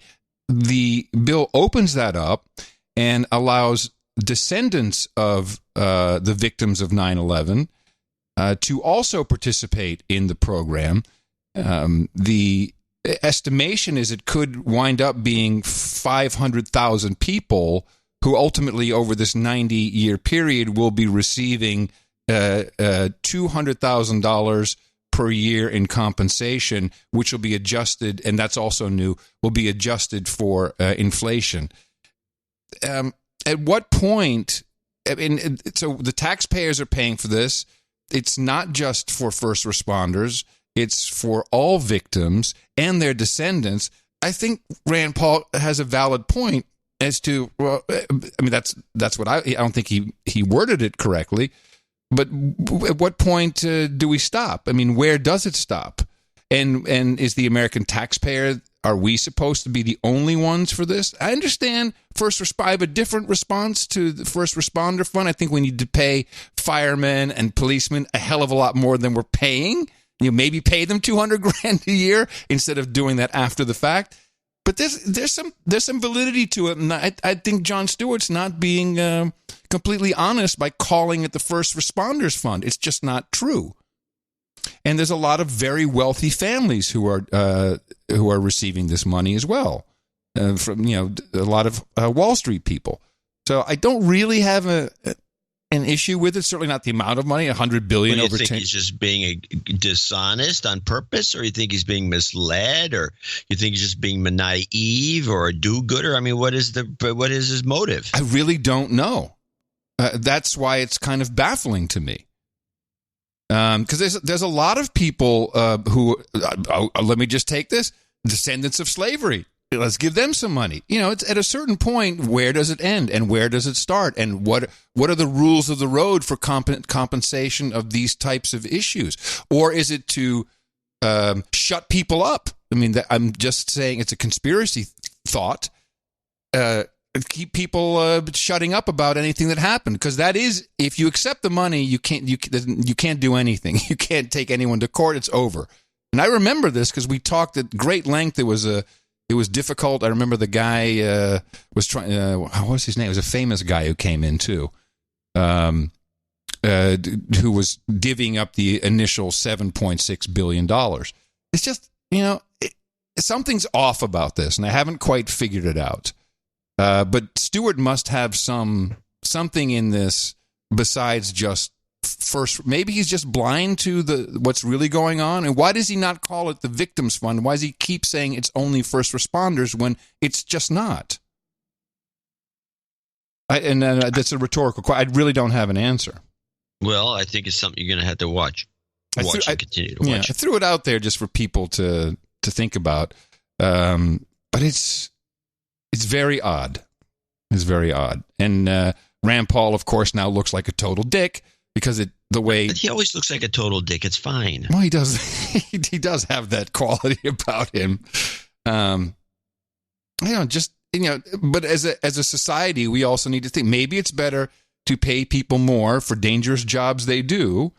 But the victims, should we just go to Saudi Arabia? Should we get the money from them? Seeing as most of them were from Saudi Arabia, most of the so-called hijackers. I think that's a good idea. It's like, why does it have to come out of taxpayers' pockets for descendants for the next longer than I will be alive? I didn't have physical harm. I had all kinds of issues. An entire helicopter company went down the tubes after 9/11. It's like, all right. Anyway, again, I have no real opinion. You're just befuddled. I am befuddled. There's a moment of show befuddlement. I am befuddled by this. Maybe someone can help. I'd like to talk. I have a bunch of clips about the incident that took place in Congress that, to me, was very historical. Okay. There was a number of things that I've never seen happen before. It was funny in some ways. This was where Pelosi comes out and calls Donald Trump a racist. Oh, yes. I agree with this. Mm-hmm. They basically stopped the show for 2 or 3 hours. They just stopped the show because of one guy saying to take her words down. She leaves the place. She's not supposed to. She violates the rules of the House over and over again, and so does everybody else. Is being violated constantly. And the guy who's running the show, the speaker at the time, Evans, I think's his name. He's from St. Louis. He's a St. Louis. He gave up. He threw down He threw that. Yeah, and I have that on tape. The gravel. He threw down the gravel. But let's listen to how that part started. Now, well, actually, let's start with. I have a bunch of clips here. Now, can I just say something? I saw the whole thing. I don't think a single so-called news program showed the actual clip of Pelosi's violation. They all showed the end where people are getting all rowdy, but when she actually called the president a racist, they didn't air that most of the time. No. What's the point? And the problem is they gave her 1 minute. In fact, I have let's start with the Pelosi clip. They gave her 1 minute. I gave her 1 minute. She talked for 7 minutes. Yak, yak, yak, yak, yak. And I kind of have it summarized. And then this is the main incident. So she's talking. I obviously clipped it quite a bit. I sped it up. And my favorite. The guy got the guy at the end, and then they shut down the house. And I kept the tape going, waiting for him to come back. C-SPAN turned off the mics. Well, because there was nothing going on, and they were trying to fill because it was just dead air. But here it is, Incident Pelosi 1. Speaker, I now yield 1 minute to the distinguished Speaker of the House. The distinguished Speaker of the House is recognized. Thank you very much, Mr. Speaker. I thank the gentleman for yielding. I thank him for his leadership in so many ways in this Congress, Mr. I went to Spanish Mass this weekend and saw the dignity of those families, the beauty of the children, and the fear that the president had struck in their hearts.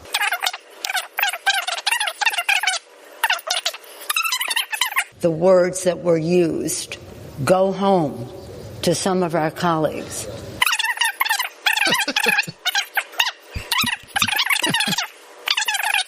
As he wants to split up families.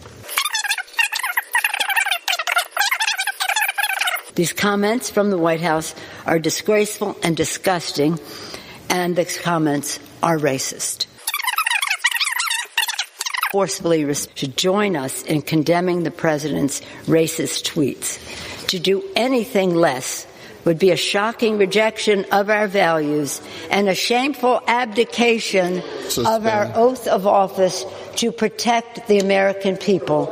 I urge a unanimous vote and yield back the balance of my... I was just going to give the General Speaker of the House if she would like to rephrase that comment. I have cleared my remarks with a parliamentarian before I read them. Can I ask the words be taken down?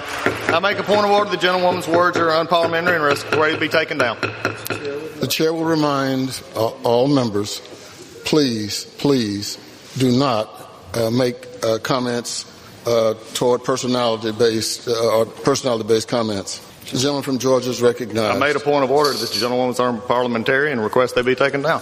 Is the gentleman making a demand that the words be taken down? I request that the gentlewoman's words are unparliamentary and request that they be taken down. Speaker. All members will suspend. All members will suspend.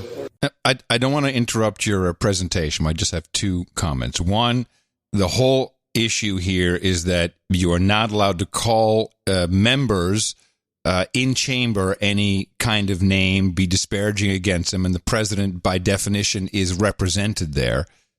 Two, just before that, the Democrats had done the same shit the Republicans, asking for parliamentary inquiry and to strike words from the record for the very same reasons. What I'm not hearing is Pelosi say Trump is racist. He said racist tweets, his racist tweets. So I'll step back. That's all true. Now, this resulted in, let's see, I got to get these. These are not in the right order. These are, let's see, random violation. Okay, we got that.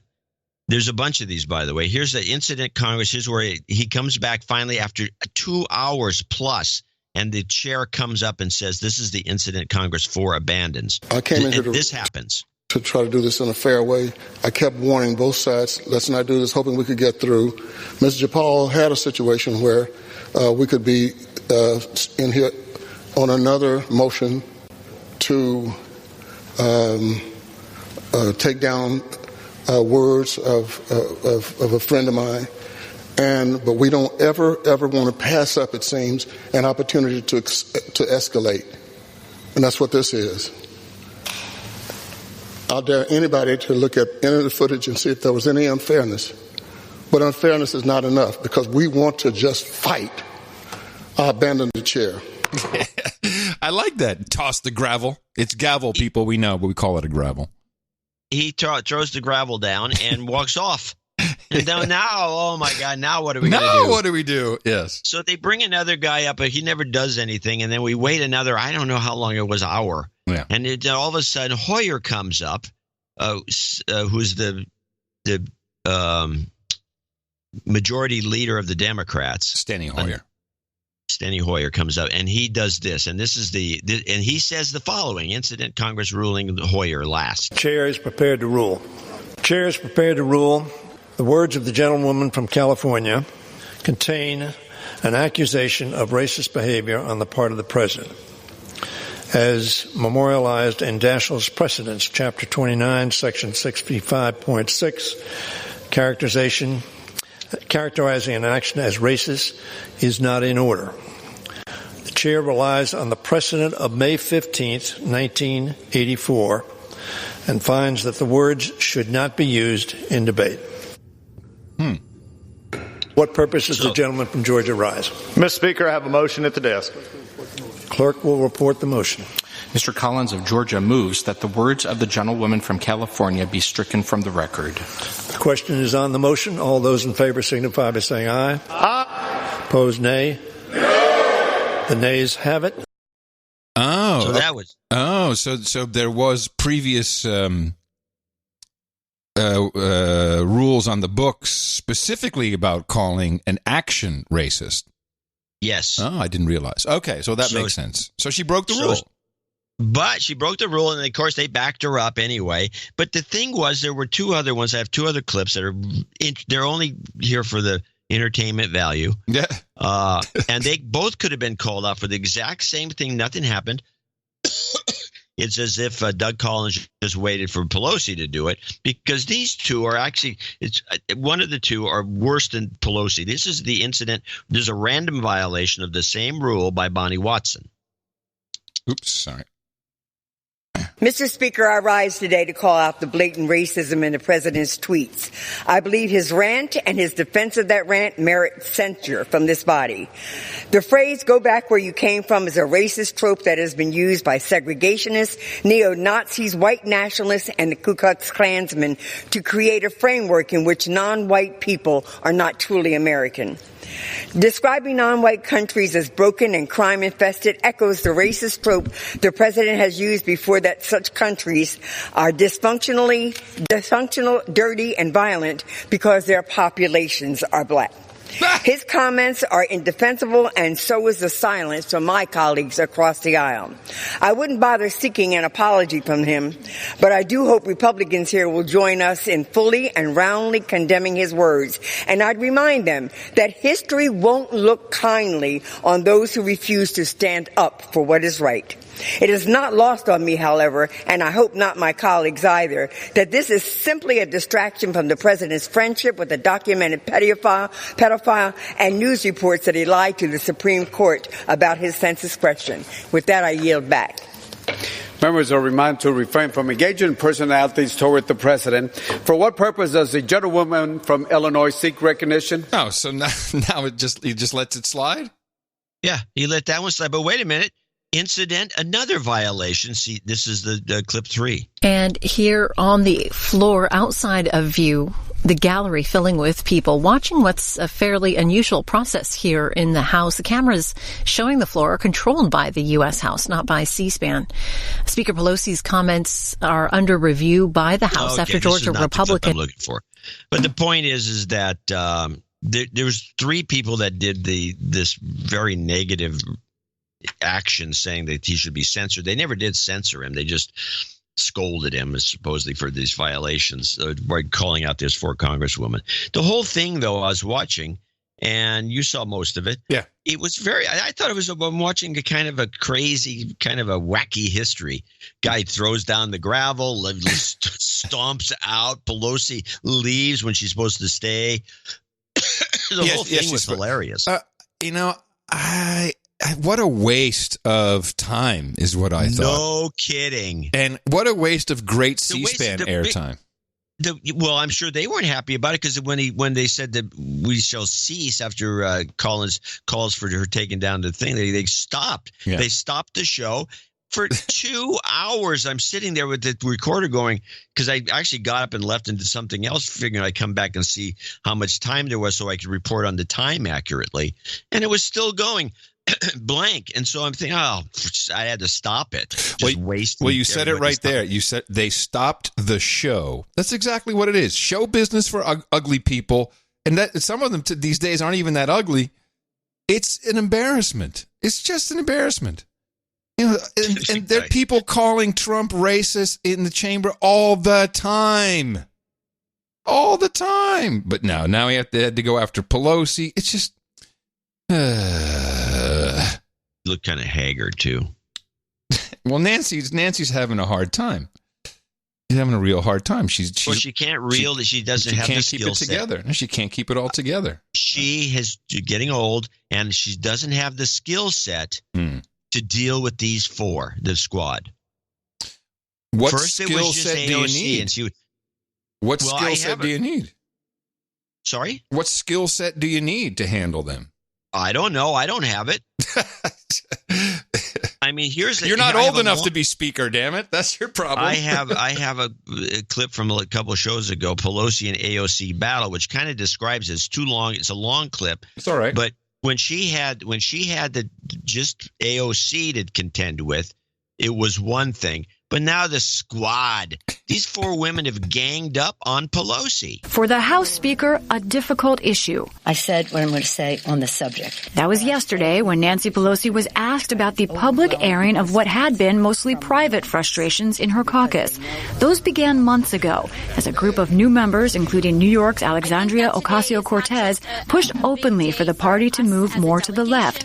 At one point, she protested in Pelosi's office for her sweeping, progressive Green New Deal. Should Leader Pelosi become the next Speaker of the House? Pelosi reached out, offering Ocasio-Cortez a spot on a new climate change committee, but she turned it down, pointing out that the temporary committee had fewer powers than others. Soon, Ocasio-Cortez and three other freshman women of color emerged as a tight, vocal group of activist members, but they did not openly break with Pelosi until this month. This is bigger than a funding debate. As Congress heard more news of child deaths and poor treatment of migrants at the border, Democrats initially passed legislation to force better conditions. But that bill hit a wall in the Senate. We already have our compromise. So Pelosi compromised, agreeing to a more generic border funding bill that didn't require better treatment. The motion is adopted. The only Democrats voting no, those same four freshmen, sometimes called the squad. And Ocasio-Cortez's office went further. Her chief of staff raised race in a tweet that attacked moderate Democrats, writing, "They certainly seem hell-bent to do to black and brown people today what the old Southern Democrats did in the 40s. That seems to be that's like the only thing left in America, in political America. If you have no argument, just call that person a racist. It's... He deleted. If it didn't work, they wouldn't do it. Well, it doesn't seem to work. It just doesn't. They think it works. I mean, if you're outside if you're in the harsh bubble, the same bubble that I pointed out that was showing in the tweets against Jake Tapper's theory that showed up in the comments on Twitter, if you're in that bubble, it's working great. If you're in the Rob Reiner bubble. Right, but it doesn't have any actual effect on the outcome. George W. Bush still became president. It does. They think it does. They think it's working great. It's going to get rid of this guy. These four women, they need to go review the history books. It just doesn't really work that well. And the one of us has been reading a lot of Marshall Luther King. Martha. And and the way I actually saw this come down was a little different. They called Pelosi a racist because she has to be very careful what she says about women of color. And even after all of this, they went on with Gayle King, and I don't know if it was Tlaib or Presley, who said, she has to be really careful, Pelosi, saying things about women of color because we get death threats. It's like, and I thought Trump went in actually to draw fire away from Pelosi. I thought he was being chivalrous at first. I'm like, oh, well, that's kind of nice. He's like giving Pelosi a break, but then it turns out he was pulling everybody in to make them all look stupid. Anyway, do you need the rest of this clip? Because see where it goes. Those words, but a few days later, Pelosi told the New York Times the group made themselves irrelevant, saying they're 4 people and that's how many votes they got. Then on Wednesday, Pelosi went behind closed doors with her caucus, making an extraordinary plea for unity, at one point saying that members should come to her with complaints, not tweet about one another. But the squad of 4 felt they were being wrongly scolded, and Ocasio-Cortez told the Washington Post it was just outright disrespectful, the explicit singling out of newly elected women of color. That comment resonated with another prominent Democrat, Progressive Caucus leader Pramila Jayapal, who also said, I don't think the speaker is used to having a group of members who has bigger Twitter followings than her. Which brings us back to Pelosi's response. At the request of my members, an offensive tweet that came out of one of the members' offices that referenced our blue dogs and our new Dems essentially as segregationists. Our members took offense at that. I addressed that. We respect the value of every member of our caucus. The diversity of it all is a wonderful thing. Diversity is our strength. Unity is our power. And we have a big fight, and we're in the arena. And that's all I'm going to say on the subject. This all goes deeper than large personalities at odds. Pelosi's Democrats have real policy divides between moderates, many of whom are in vulnerable districts, and progressives who are not. It's a fight not just about who Democrats are, but what they want to do. Jeez. There's actually something in there that was kind of interesting. Let me see if I can find it. That of our caucus. The diversity of it all is a wonderful thing. Diversity is our strength. Unity is our power. And we have a big fight. Subjugation is liberation. Contradiction is truth. Those are the facts of this world. And you will all surrender to them. You pigs in human clothing. I'm going to show my support by donating to No Agenda. Imagine all the people who could do that. Oh yeah, that'd be fab. Yeah, on No Agenda. In the morning. And indeed, we do have a few people to thank for show 1156, starting with Chris Mitzlaff, $109.89. That didn't hurt, first-time donor. Keep up the awesome work, guys. In case you're wondering, this is my $3 show times 33 shows donation. Nice. Thank you. And what's karma for everybody? We'll put that at the end. You bet. Then we had a group donation with some interesting stuff, which I'm trying to decide what to do with this. I don't have it in front of me. I have it in front of me. The Atlanta meetup? Yeah. Yeah, I have a note. I have a note from the Atlanta. Did you have something else to say about it? I'm just going to read the note. Yeah, the Atlanta meetup contributed $108. Now, you can read the note, but they sent a white red book filled with a bunch of comments, which I'll read some of them in the upcoming shows from different people that were there. And it's actually kind of cute. Of course, it wastes the whole book. And I'm thinking how to do this without just squandering, as one of our producers did send a note in saying something about saving pages. If I even have it here, I might. Well, let me read the report from Sir Victor of Alabama, Baronet of the Talladega Range. John Adam, here's an unofficial report from this week's Atlanta meetup at the Punch Bowl Social at Battery Park, which is the venue for the Atlanta Braves. We had at least 15 attendees, and the photo is attached. Notice the Adam and John heads on a stick in the back row. It's a meetup requirement. We naturally broke up into 3 to 4 small groups where someone would hold forth. My favorite conversation was our submariner explaining the issues with the Iranian Navy and their diesel submarines in the Persian Gulf. We had a $50 anonymous cash contribution that is already in the mail to the P.O. Box. Another great meetup. More than half of the attendees were at their first No Agenda event. And I guess everyone had a good time because you could all sit down, chat about anything you want without anyone getting triggered. Indeed. Anyway, so the idea might be you have one of these little books everyone signs and puts a little comment. This is my recommendation, you then photocopy the pages of the write-ups. There's not that many, more than 10 or 20. And this is like about 10 on this one. and then you send those in as a PDF or a file of some sort. Keep the book for the next meetup that you're going to have, because mostly like the Atlanta 404 is going to have more than a few meetups. Yeah. Keep the book and just keep filling it until it's about at least halfway full. Then send it off. Exactly. Very good. That's my recommendation. Onward to Sir Haymoose, $100. Brett Winslow in Dodgeville, Wisconsin, 100.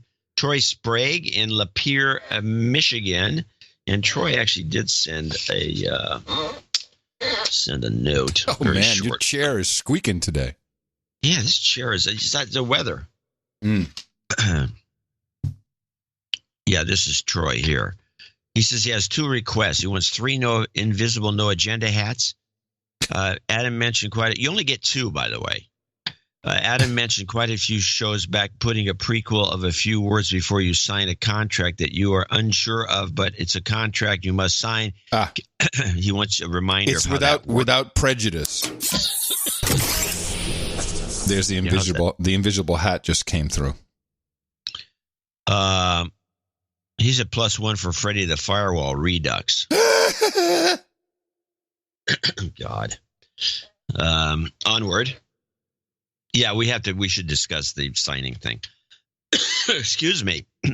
Glenn Spangler, $74.91. Sir Rick. Hold on. In honor of my dad, he was recently diagnosed with an inoperable brain tumor, and I'll definitely put an F cancer at the end for him. Yes. Definitely. Sorry about that, Glenn. Sir Rick in Arlington, Washington, 6996. Daniel Smith, 60 in Dayton, Ohio. Eileen Sauer, 5878. In Muskegon. Daniel Smith, Dayton, Ohio. Double nickels on the dime. I'm sorry, I did Daniel Smith in Dayton already. Dean Roker, 5510. Sir Greg of the Parts Unknown, 5510. Eric Hoff, 5510. Stephen Fix in Plymouth, Minnesota, 5505. Greg Miller, $52. Matthew Smith, Matthew Smith, 51. Sir Benjamin Doolin, Poor Knight of the Wood, 51. This is great. Sir Luke Rayner, the Viscount of London, is in for $50.50. Thank you. He loves basking in the collective karma. Lynn Kissig, 50-10. Then Joel DeRuin in Savannah, Georgia. I haven't heard that name in a long time, Joel DeRuin. No, I think we have to play. I think I heard it recently. Yeah, okay. Page Snakes in Amsterdam, Sir 50. Mm-hmm. Now, the following people are all $50 donors, name and location, with David Timmons at the top of the list in Oklahoma City. Brad Taylor in Duval, Washington. Chris Lewinsky, Sir Chris Lewinsky in Sherwood Park, Alberta, one of the early nights. I'm sure he's way over night. Alan Peterson. I wish he'd do his accounting and tell us what his real title is.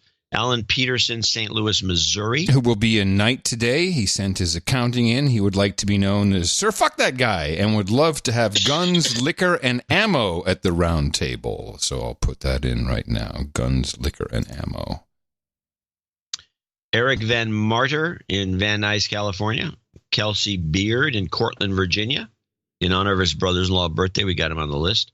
John Camp in Antlers, Oklahoma. Sir Jerry Wingenroth down in Saugus, California. And R.K. Henley in Millington, Tennessee, $50. Thank you all for helping out and producing show 1156. And thank you, everyone who came in under that $50 level. We cut it off there to keep some show going because it would be too much. Because we do have a lot of people on our subscriptions, 1111s, 33s, 1212s. I see some 10s, some 5s, and this isn't the $4. Man, those people have been around for a long time. I think isn't there still one? Yeah, there's still. Oh, there's still a $4 a week donation, and there's still people who give $1.25, and we appreciate every single penny of it. That's what keeps the show going. This is how it works. It's the value for value model. Unlike Tim Ferriss, who tried to do levels and all this. No. What value did you get from the show? What was it worth to you?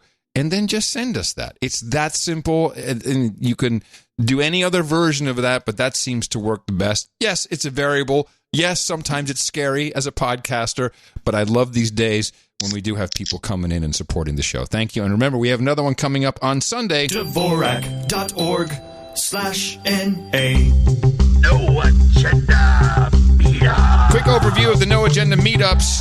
Today, it's probably already over, the Southeast London meetup, congregating once again. The 19th, Colorado Springs, Colorado. July 20th, Southwest London and Chicagoland. The 26th, St. Louis and Portland, Oregon. Obviously two separate meetups. On the 27th of July, Buffalo, New York and Frisco, Texas. July 28th, Central Florida. August 1st, Seattle, Washington. July 2nd through the 4th in Ravensburg in Germany. I got to look up on the calendar to get the details on that. Orange County, California, August 3rd. Murfreesboro in Tennessee, August 9th. Chicago, August 10th. August 18th, this is a new entry, Victoria, BC. That would be another great place to go. August 22nd, Charleston, South Carolina. And August 23rd, Salem, Oregon. And a reminder that, let me see, the July 26th meetup in Portland will be attended by the Shill, Eric the Shill, and the Shill's wife, and the Shill children, the children, there you go. And on August 18th, we're not sure if you are attending, but Mimi, the illustrious Mimi, and the Shill's wife, and the children will be attending the Victoria, BC meetup. Are you going to go to that? Well, I haven't made plans for it. This is news to me. You have to hear it through the show, what your family's doing. Yeah, geez, yeah. I love that. If you want to know more about any of these meetups where you can go meet like-minded people, even if people with different backgrounds, different ideas, but you're not going to trigger anyone. This is what is amazing about these meetups, is people go and chat and have a good time and have a drink and exchange ideas. No one gets angry. No one gets into fist fights. It hasn't happened in 11 years. We haven't had 11 years of meetups, but it just doesn't happen. It's a lot more civil than the U.S. government. Let's put it that way. Yeah. This fight would be funny, though. And if you don't see a meetup near you, then create one yourself. NoAgendaMeetups.com. That's where you can find out all the information. NoAgendaMeetups.com. And again, thank everybody for attending those and for bringing your on-the-spot donations. And we have a couple of karmas to do. I'm going to roll them out right now. Jobs, jobs, jobs, and jobs. Let's vote for jobs.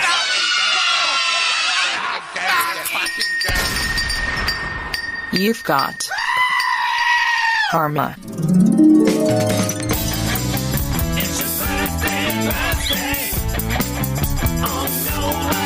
Today is July 18th, 2019. Wow, stand back for this list of birthdays. Kelsey Beard says happy birthday to her brother-in-law, Ethan Beard. He celebrates tomorrow. Happy birthday from everybody here at the best podcast in the universe.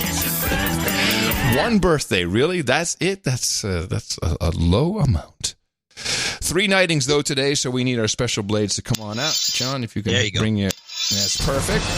Roland Castanger, Eric Makarowitz, and Alan Peterson. Gentlemen, you are welcome up here on the podium. Thank you very much. The 3 of you have supported the show in the amount of $1,000 or more. Therefore, you join the round table of the No Agenda Knights and Dames, and I am proud to pronounce to KB Sir Rowley of Weybridge, Sir Night Night, and Sir Fuck That Guy. You are all now Knights of the No Agenda Roundtable. For you, we have the requisite hookers and blow, Rent Boys and Chardonnay. We got extras. We got poutine and poutine. We got guns, liquor, and ammo. We got harlots and haldol, breast milk and pablum, ginger ale and gerbils, bong hits and bourbon, and, of course, mutton and mead. That seems to be the favorite. Gentlemen, go over to noagendanation.com/rings. Enter your information. Eric the Shill will put the children to work and get that out to you as soon as possible. And we always love seeing a tweet on Twitter. Probably even better, a toot on noagendasocial.com with a picture of your ring and your sealing wax. And these are also great items at meetups. Everyone likes to wear their ring and fist bump. I know. And remember us for the next show. Dvorak.org/NA. We'll be here on Sunday. Very important news. You probably heard about the Area 51 storm which I've stayed away from reporting on it as much as I could. Mimi had a good idea at the table. And as soon as she said it, I said, this is not a bad thing. You have 500,000 people that want to storm the place. 1.5 million. Why doesn't the government set up shop and charge them $100 each to bring them in a bus, give them a full tour, and take them out? Well, probably because no one is actually going to go. Well, I think if they were going to give a tour, I might go. I don't know if I'd pay. I think $100 is a little steep, but I think most of these people would pay $100. I remember our producers in Utah when I did the Utah meetup about 4 or 5 years ago, and they had seen really weird stuff out there. I got to go back and listen to that episode. I forgot, but they were contractors and they worked on one of the hangars. And gosh, do you remember what it was? They were seeing weird things, saucers. No, it wasn't saucers. Anyway, Aliens. I stayed away from the story until I got this Fox News report with a kicker. It was a joke, but one the Air Force is taking seriously. A Facebook post, an avowed fake designed to get likes, announced a plan to raid the Air Force base in Nevada known as Area 51, which has been at the center of UFO and alien conspiracy theories for decades. More than 1 million people have signed up for the Storm Area 51. They Can't Stop All of Us event slated for late September, in which the Post declares, we can move faster than their bullets. Let's see them aliens. It's been enough to spook the Air Force, which doesn't use the term Area 51 to describe the 2.9 million acre live fire training range, the largest in the United States, located at Nellis Air Force Base in Nevada. One of the many reasons Air Force officials don't want people to trespass on the base, they are worried some might be killed. Quote, any attempt to illegally access military installations or military training areas is dangerous. It's not clear the 1.1 million Facebook followers who said they are going to storm Area 51 are real and not Russian bots. I mean, really? Now they're Russian bots? What? That is lame. It's not clear whether they're real or Russian bots. Oh, please. Elise, that's a good clip. Elise, my stepdaughter, she got green pointy nails. She said, I'm ready. It's become Did she sign up? No, of course not. It's just a thing now. It's a thing. It's like the Face app. It's these are all psychologically, mentally controlled children who are doing whatever the phone tells them to do. Phone tells me to move. Phone tells me to kill all the humans. I'm not kidding. I'm showing off my nails. Yeah, I'm part of the club. Oh, well. Well, there you have it. Yeah. All right. What else we got here today? We got a bunch of stuff. There's some interesting news coming out. Kevin Spacey's charges are dropped. Yeah, that's it's kind of sad because, well, I followed this story, and I guess what turns out is that they figured out that this kid maybe had texted his friends that some information that would have been exculpatory, i.e., would have proven that it didn't happen.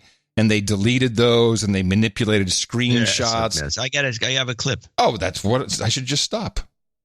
Let me see. I presume it would be called Kevin Spacey. Yes, got it. Prosecutors dropping charges against actor Kevin Spacey, something his attorney called for in court last week. This case needs to be dismissed, and I believe it needs to be dismissed today. The state of Massachusetts dropping a Nantucket case due to the unavailability of the complaining witness. That witness, a young man who was 18 when he worked as a busboy at this Nantucket restaurant. His mother told me in 2017 that Spacey assaulted her son. It wasn't until Kevin Spacey put his hand inside his pants that he really knew he was in trouble. You say he didn't consent to that? Absolutely not. How long not. does it take for you to notice The teen this? sent a Snapchat video of the alleged incident to his girlfriend and texted with friends. But last week at a hearing, his attorney said after police reviewed the phone, it went missing. Your Honor, we could not locate the phone. Spacey's attorney asked if the accuser had deleted messages. I don't believe so, he said. But his mother later admitted she did delete some content.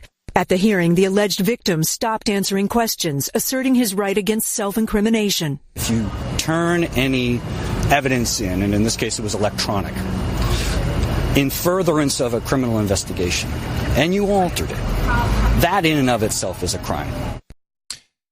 Yeah, well, Kevin Spacey definitely has some odd, quirky behavior to his name, but I would say, to a degree, he's a victim of the Me Too movement. I would agree. Although they still have charges supposedly in L.A. and London, but they have not been made. Oh, okay. Well, I just have three. They may fold up. The whole thing may fold up shop. I mean, I think the early assertions we had, this is really all about Trump. Yeah. And since they got the Weinstein guy out of the way and everything, and the Trump thing's not sticking, well, let's try something new and let's make Trump a pedophile. Let's just take it to the next level. So I have 2 Epstein clips, if you want to hear them. Yeah, as a lead-in to that. I don't have a lead-in to anything. I have a lead-in. I just wanted to mention that Vanity Fair. Now, Vanity Fair is people read Vanity Fair. It's I'd say they're. I don't know how fair Vanity Fair is, but when Vanity Fair... It's not fair, but it's well-written. Well-written and well-read. Quote, this is the headline, "It's going to be staggering the amount of names as the Jeffrey Epstein case grows more grotesque. Manhattan and D.C. brace for impact." And the article talks about hundreds, if maybe not thousands of names who may be implicated once... the cases are opened up. And doesn't some of this happen today on a show day? Of course. Well, I think some of it does. Maybe not. All I know is, my position on this, nobody's going to be implicated. There's nothing to this. I mean, the guy's a creep, and that's about it. And there's a lot of voluntary action going on. I just don't see that. This is just, again, an anti-Trump thing going on, and it's not going to help anybody. But that's just me. Now, Epstein at Party NBC, there's 2 clips I have, both from NBC. NBC dredged up a 1992 video of when he had Mar-a-Lago was not fully built out as a resort. It was just something Trump owned. It was a party house, and he used to party with the folks down in Palm Beach. Is Epstein 4 feet tall? Epstein's apparently quite a diminutive. He's not petite male. He looks like a Formula One driver. You know what I mean? With a little bit, big head, skinny body. Yeah, it's like I'm not impressive at all. Well, so this is 1992, which is 27 years ago, and then they also was some mention that they try to make it sound like it was yesterday and Trump's his pal, even though Trump has said he hasn't talked to him for 15 years. They can't find any evidence that he's even talked about him even just in any way since 2002, which is 17 years ago. So they're just trying to, oh, God, there's got to be some way you can. And then you heard on Congress, the woman on the floor of Congress, this woman, Bonnie Watson, go on and on about Trump being a pedophile, which was, the chair goes, don't do that again. It's not a problem. Yeah. So let's go with Epstein at Party NBC. Mar-a-Lago was Trump's South Florida party palace, one frequented by Jeffrey Epstein, who is facing charges for sex trafficking. He has pleaded not guilty. The president says his relationship with Epstein was no different than anyone else in their elite circle. Well, I knew him like everybody in Palm Beach knew him. He was a fixture in Palm Beach. I don't think I've spoken to him for 15 years. I wasn't a fan. Yet, a tape in the NBC archives of a Mar-a-Lago party shows Trump giving Epstein his personal attention. The footage, shot in November of 1992, before Trump opened the resort as a club, shows the future president surrounded by cheerleaders for the Buffalo Bills and Miami Dolphins, capturing Trump's fun-loving bachelor lifestyle for an appearance on Faith Daniels' NBC talk show. We're going to get great ratings in your show. Trump is surrounded by women as music blares in the background. After a while, Trump goes to greet 3 new guests. Among them, the financier Jeffrey Epstein. More than a decade before his guilty plea on state prostitution charges. Later in the footage, Trump is seen talking to Epstein and another man as women are dancing in front of them. Trump alternates between dancing and pointing out women to Epstein and the other man and telling Epstein about the cameras. Though exactly what they say is difficult to understand as they discuss the women and their appearances. You know, I'm sorry, just a quick stop. I saw the video. It's not clear he's pointing out women and their appearances. It's not clear he's talking to anybody about their appearance. You're right. This is bull crap. And, oops, sorry. And let's mention something else. This was a staged event for the for a television show. Yeah, where you talk to someone to make it look like you're busy. They brought in these people. It doesn't mean he knows any of them. This was staged by NBC for one of their talk shows. So NBC could have invited the cheerleaders in, and another thing they could do, and they probably did since they're filming it, directing it. Yeah. Okay, talk to this guy. Make it look like you're talk to him. No, shake his hand. Okay, no. Go over there. Now go over. Now dance. Can we get a shot of him dancing with the girls? Let's just take another analogy from NBC, which they do to this day. When the news program is over, what do? You take your papers and you go, okay, I'm shuffling. They're empty. Shuffling my papers, and I'm pretending to talk to my co-host. Well, that was wasn't that really? It is totally done for the camera. Staged bull crap, and yet and the NBC did it, and then now they're exposing it. They say is difficult to understand as they discuss the women and their appearances. Trump gestures to one and appears to say to Epstein, "Look at her back there. She's hot." And then Trump says something else into Epstein's ear that makes him double over with laughter. But as the president says now, he never liked Epstein. I was not a fan of his. That I can tell you. I was not a fan of his.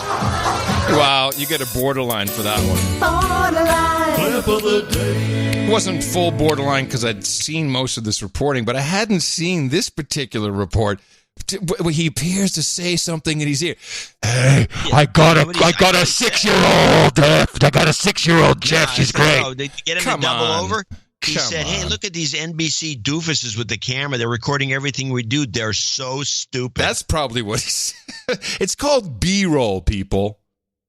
And that was B-roll. So Epstein update trying to implicate Trump. They pushed it a little further in this report, which is on the night. Further? Oh, this is great. Also being talked about tonight, some video shot by NBC News 27 years ago that offers a glimpse into the past relationship between President Trump and Jeffrey Epstein, who is now facing new sex trafficking charges. NBC's Stephanie Gosk has details.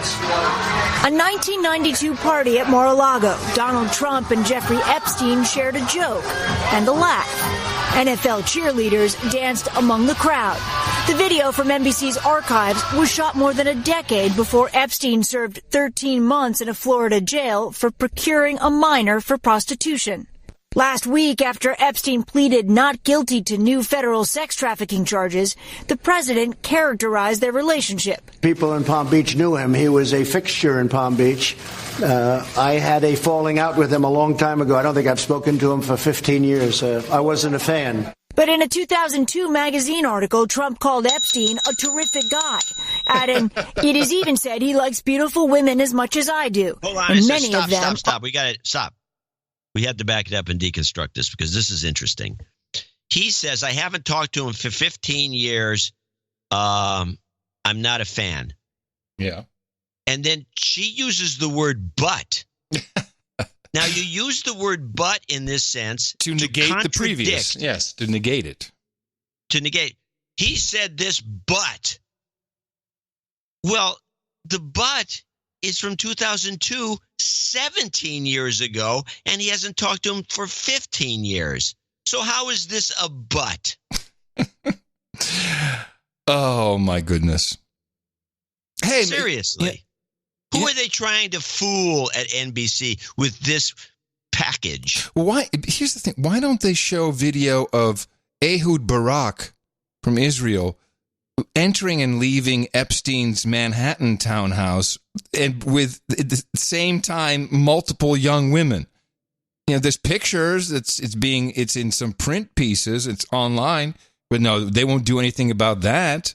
I mean, it's not Trump. I know. Ehud Barak, who gives a shit? Trump! I had a falling out with him a long time ago. I don't think I've spoken to him for 15 years. I wasn't a fan. But in a 2002 magazine article, Trump called Epstein a terrific guy, adding, "It is even said he likes beautiful women as much as I do, and many of them are on the younger side."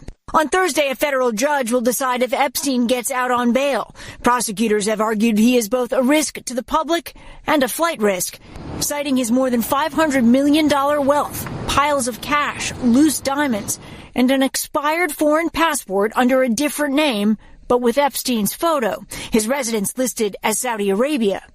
The defense team said the passport was acquired from Austria in the 80s for personal protection when Epstein traveled in the Middle East, stating their client was concerned about kidnappers, hijackers, or terrorists. Tonight, decades later, Epstein's fate is in the hands of a federal judge. Stephanie Gosk, NBC News, New York. All right. I want to mention something here. This is a hit piece. It's a piece of crap. If the Saudi Arabian passport, and his excuse for having it is valid, as far as I'm concerned, if it was a valid passport today, then it would mean something. But it's an expired old passport that apparently he kept for some reason. Right. That's useless. So why is it even in the report? It's immaterial. They're just trying to build this nonsense case.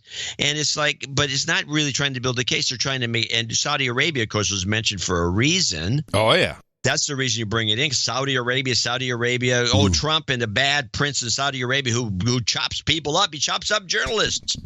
This is like a Trump, anti-Trump piece in every way. It's unbelievable how poorly done it is. Well, I want you to stay on this. I'm taking the Epstein information. I'm more interested in, or I've become interested in the companies that he invested in, which appear to be a lot of mind control or Singularity, Nathan Myhrvold, these guys, a lot of this. Interestingly, a lot of companies that would need human people to experiment on. Remember, he collects people. And some of these companies are very interesting. They do some I think you should. That's your beat. Mathematical biology and concepts. I see something. I'm sending it to you. Yes, please do. Please do. So I'm looking at that stuff. It's like, what was he doing with this money? But a lot of Silicon Valley, a lot of these Singularity type dudes he was hanging out with. So, Singularity. Yeah. Okay. That was funny. That was a good catch on that NBC report. What a bunch of crap. And by the way, if it comes out that Trump was a part of this, it wouldn't surprise me either. Well, it actually would surprise me. Nothing surprises me anymore. I just have two more things, two clips. This is from the Google censorship session, which was also the Judicial Oversight Committee, I think it was. Ted Cruz presiding, the senator from Texas.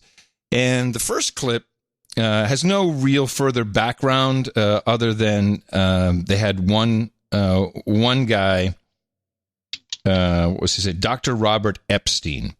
And Robert Epstein testified that Google actually swayed real votes in the last election. Just to give you, and this is a different Epstein or Epstein, he's an American psychologist, professor, author, and journalist, PhD from Harvard, editor of Psychology Today, visiting scholar of University of California, San Diego, founder and director emeritus of Cambridge Center for Behavioral Studies in Concord, Massachusetts, commentator for NPR's Marketplace.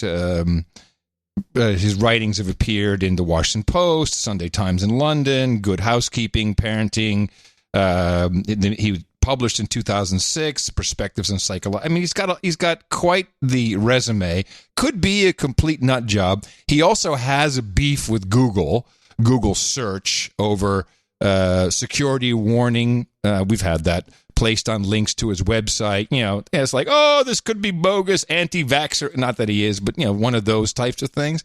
So the guy has is conflicted with Google, but here is the kind of the summation of his testimony and what Cruz thought of that. The number one financial supporter of the Hillary Clinton campaign in the 2016 election was the parent company of Google, Alphabet, who was our first witness. They were her number one financial donor, and your testimony is, through their deceptive search methods, they moved 2.6 million votes in her direction. I would think anybody, whether or not you favor one candidate or another, should be deeply dismayed about a handful of Silicon Valley billionaires having that much power over our elections to silently and deceptively shift vote outcomes. Again, with respect, I must correct you. The 2.6 million is a rock bottom minimum.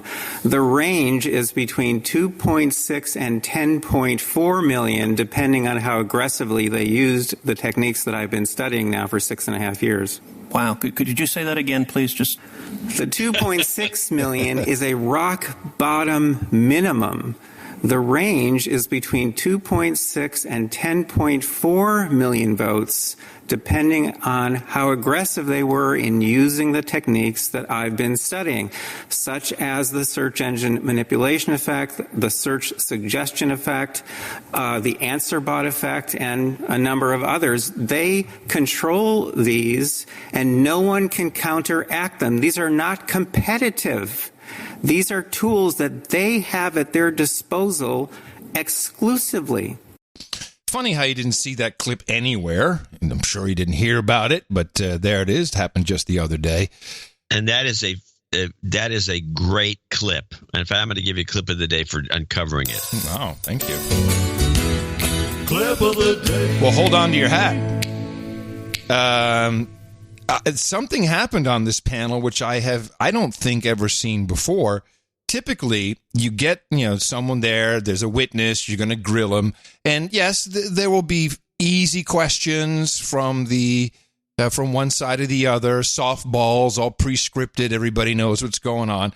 But rarely do you hear a representative or senator actually sit there and defend the witness without asking any questions. So you have to wonder, who is paying Mazie Hirono? Mazie Hirono is, I think she's nuts. She represents Did she defend Hawaii. The guy and his $2 to $10 million vote. No, not that was a witness. She was a different. She is defending Google. Oh, Google. The calendar says it's July 16th, but it feels like Groundhog Day in the United States Senate.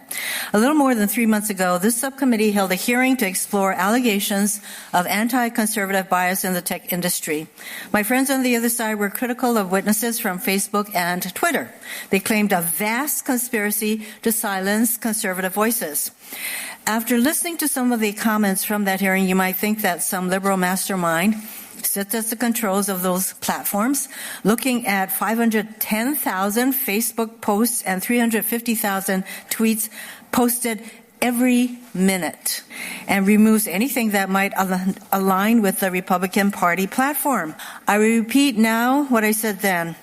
Claims of anti-conservative bias in the tech industry are baseless. Study after study has debunked suggestions of political bias on the part of Facebook, Google, and Twitter. In June of this year, The Economist released the findings of a year-long analysis it ran on search results on Google's News tab. Economist, your bell ring is correct. It found no evidence that Google biases its results against conservatives. In April, Media Matters completed a 37-week Media Matters study into alleged conservative censorship on Facebook. It found that right-leaning pages actually outperform left-leaning pages in terms of overall interactions with users. Undeterred by this evidence, here we are again. 3 months after that initial hearing with Facebook and Twitter, it is now Google's turn to be raked over the coals. Google will be accused of political motives for some common-sense actions that are entirely within their rights. Just like we saw at the president's so-called, quote, social media summit last week, President Trump invited a rogues gallery of social media's leading racists and conspiracy theorists to hear about supposed censorship by tech companies. But none of these people had actually been banned from any platform. Each remains free to use the megaphone social media provides to spread their messages of conspiracy and hate. This tilting at windmills comes at a cost. Fears of being tarred as biased have made tech companies hesitant to deal with the real problems of racist and harassing content on their platforms. According to a report by Vice, Twitter is afraid to use the proactive, algorithmic approach it uses to remove ISIS-related content to rid the platform of white supremacist content. The reason? Twitter is afraid it might also catch content posted by Republican politicians. There you go. They can't use the algos because, to find racist stuff because it would trap Republican politicians. Thanks, Mazie Hirono. Thank you. Thank you. Go get your check now. What a horrible woman. She's a horrible... None of these people are doing any service to the country. None of them. Bunch of... I do like the 2 to 10 million vote sway, though. I think that's possible. Could be. Could be. You don't know. Which would probably result in there's a lot in that clip. That was a great clip. And we'll finish with that. And that's it for the deconstruction session for today. We return, of course, on Sunday. That's the second Thursday of the week right here on No Agenda. Please support the program at Dvorak.org/NA. And we got Nick the Rat coming up on NoAgendaStream.com. Thanks to Sir Seat Sitter, UKPMX, and Matt Lazari for our end of show mixes. In the morning, everybody, I'm Adam Curry. And from northern Silicon Valley, where it's cold and the traffic's cleared up a little bit, but geez, and it's windy now. What the heck? I'm John C. Dvorak. We return on Sunday right here on No Agenda. Don't miss it. And until then, adios, mofos! And such.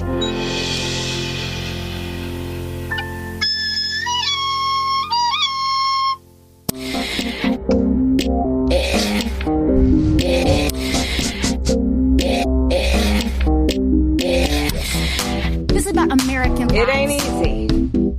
Yes. That's why we're banking. Without objection.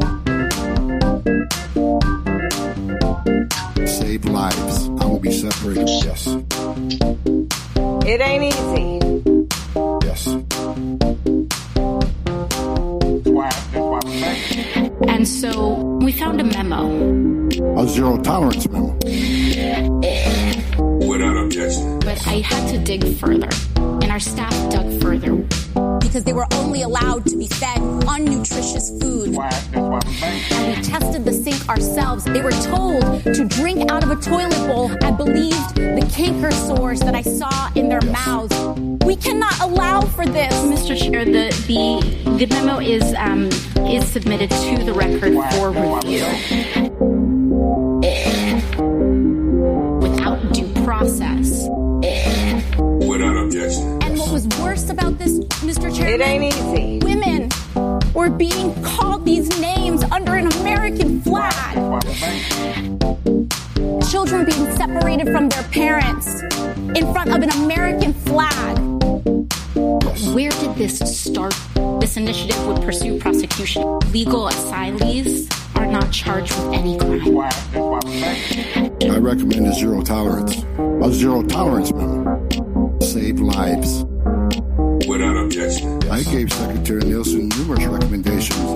The recommendation of the many that you recommended family separation. Yes.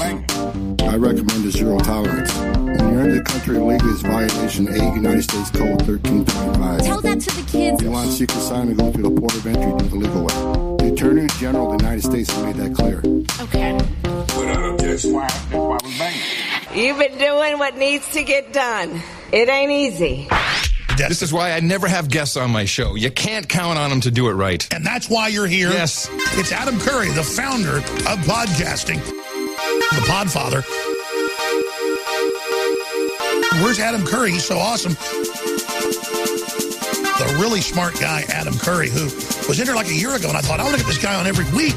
and then just a year goes by like 10 seconds, and I remember getting back. So fellow Austinite, Curry.com, NoAgendaShow.com, very, very popular podcast, reaching millions of people every week. The podcast father.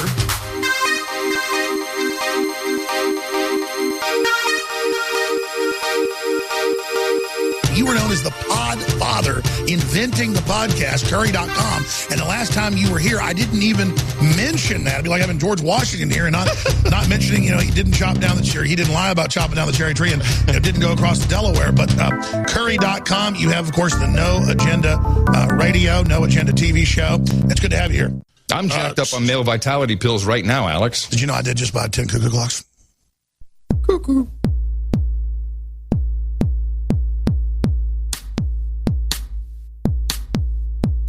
There's no video of President Trump sucking a ding-dong.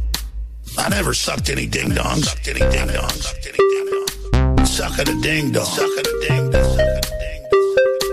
I never sucked any ding-dongs. Sucking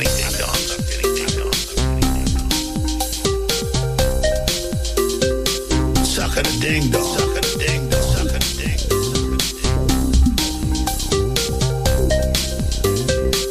Never sucked any ding-dongs.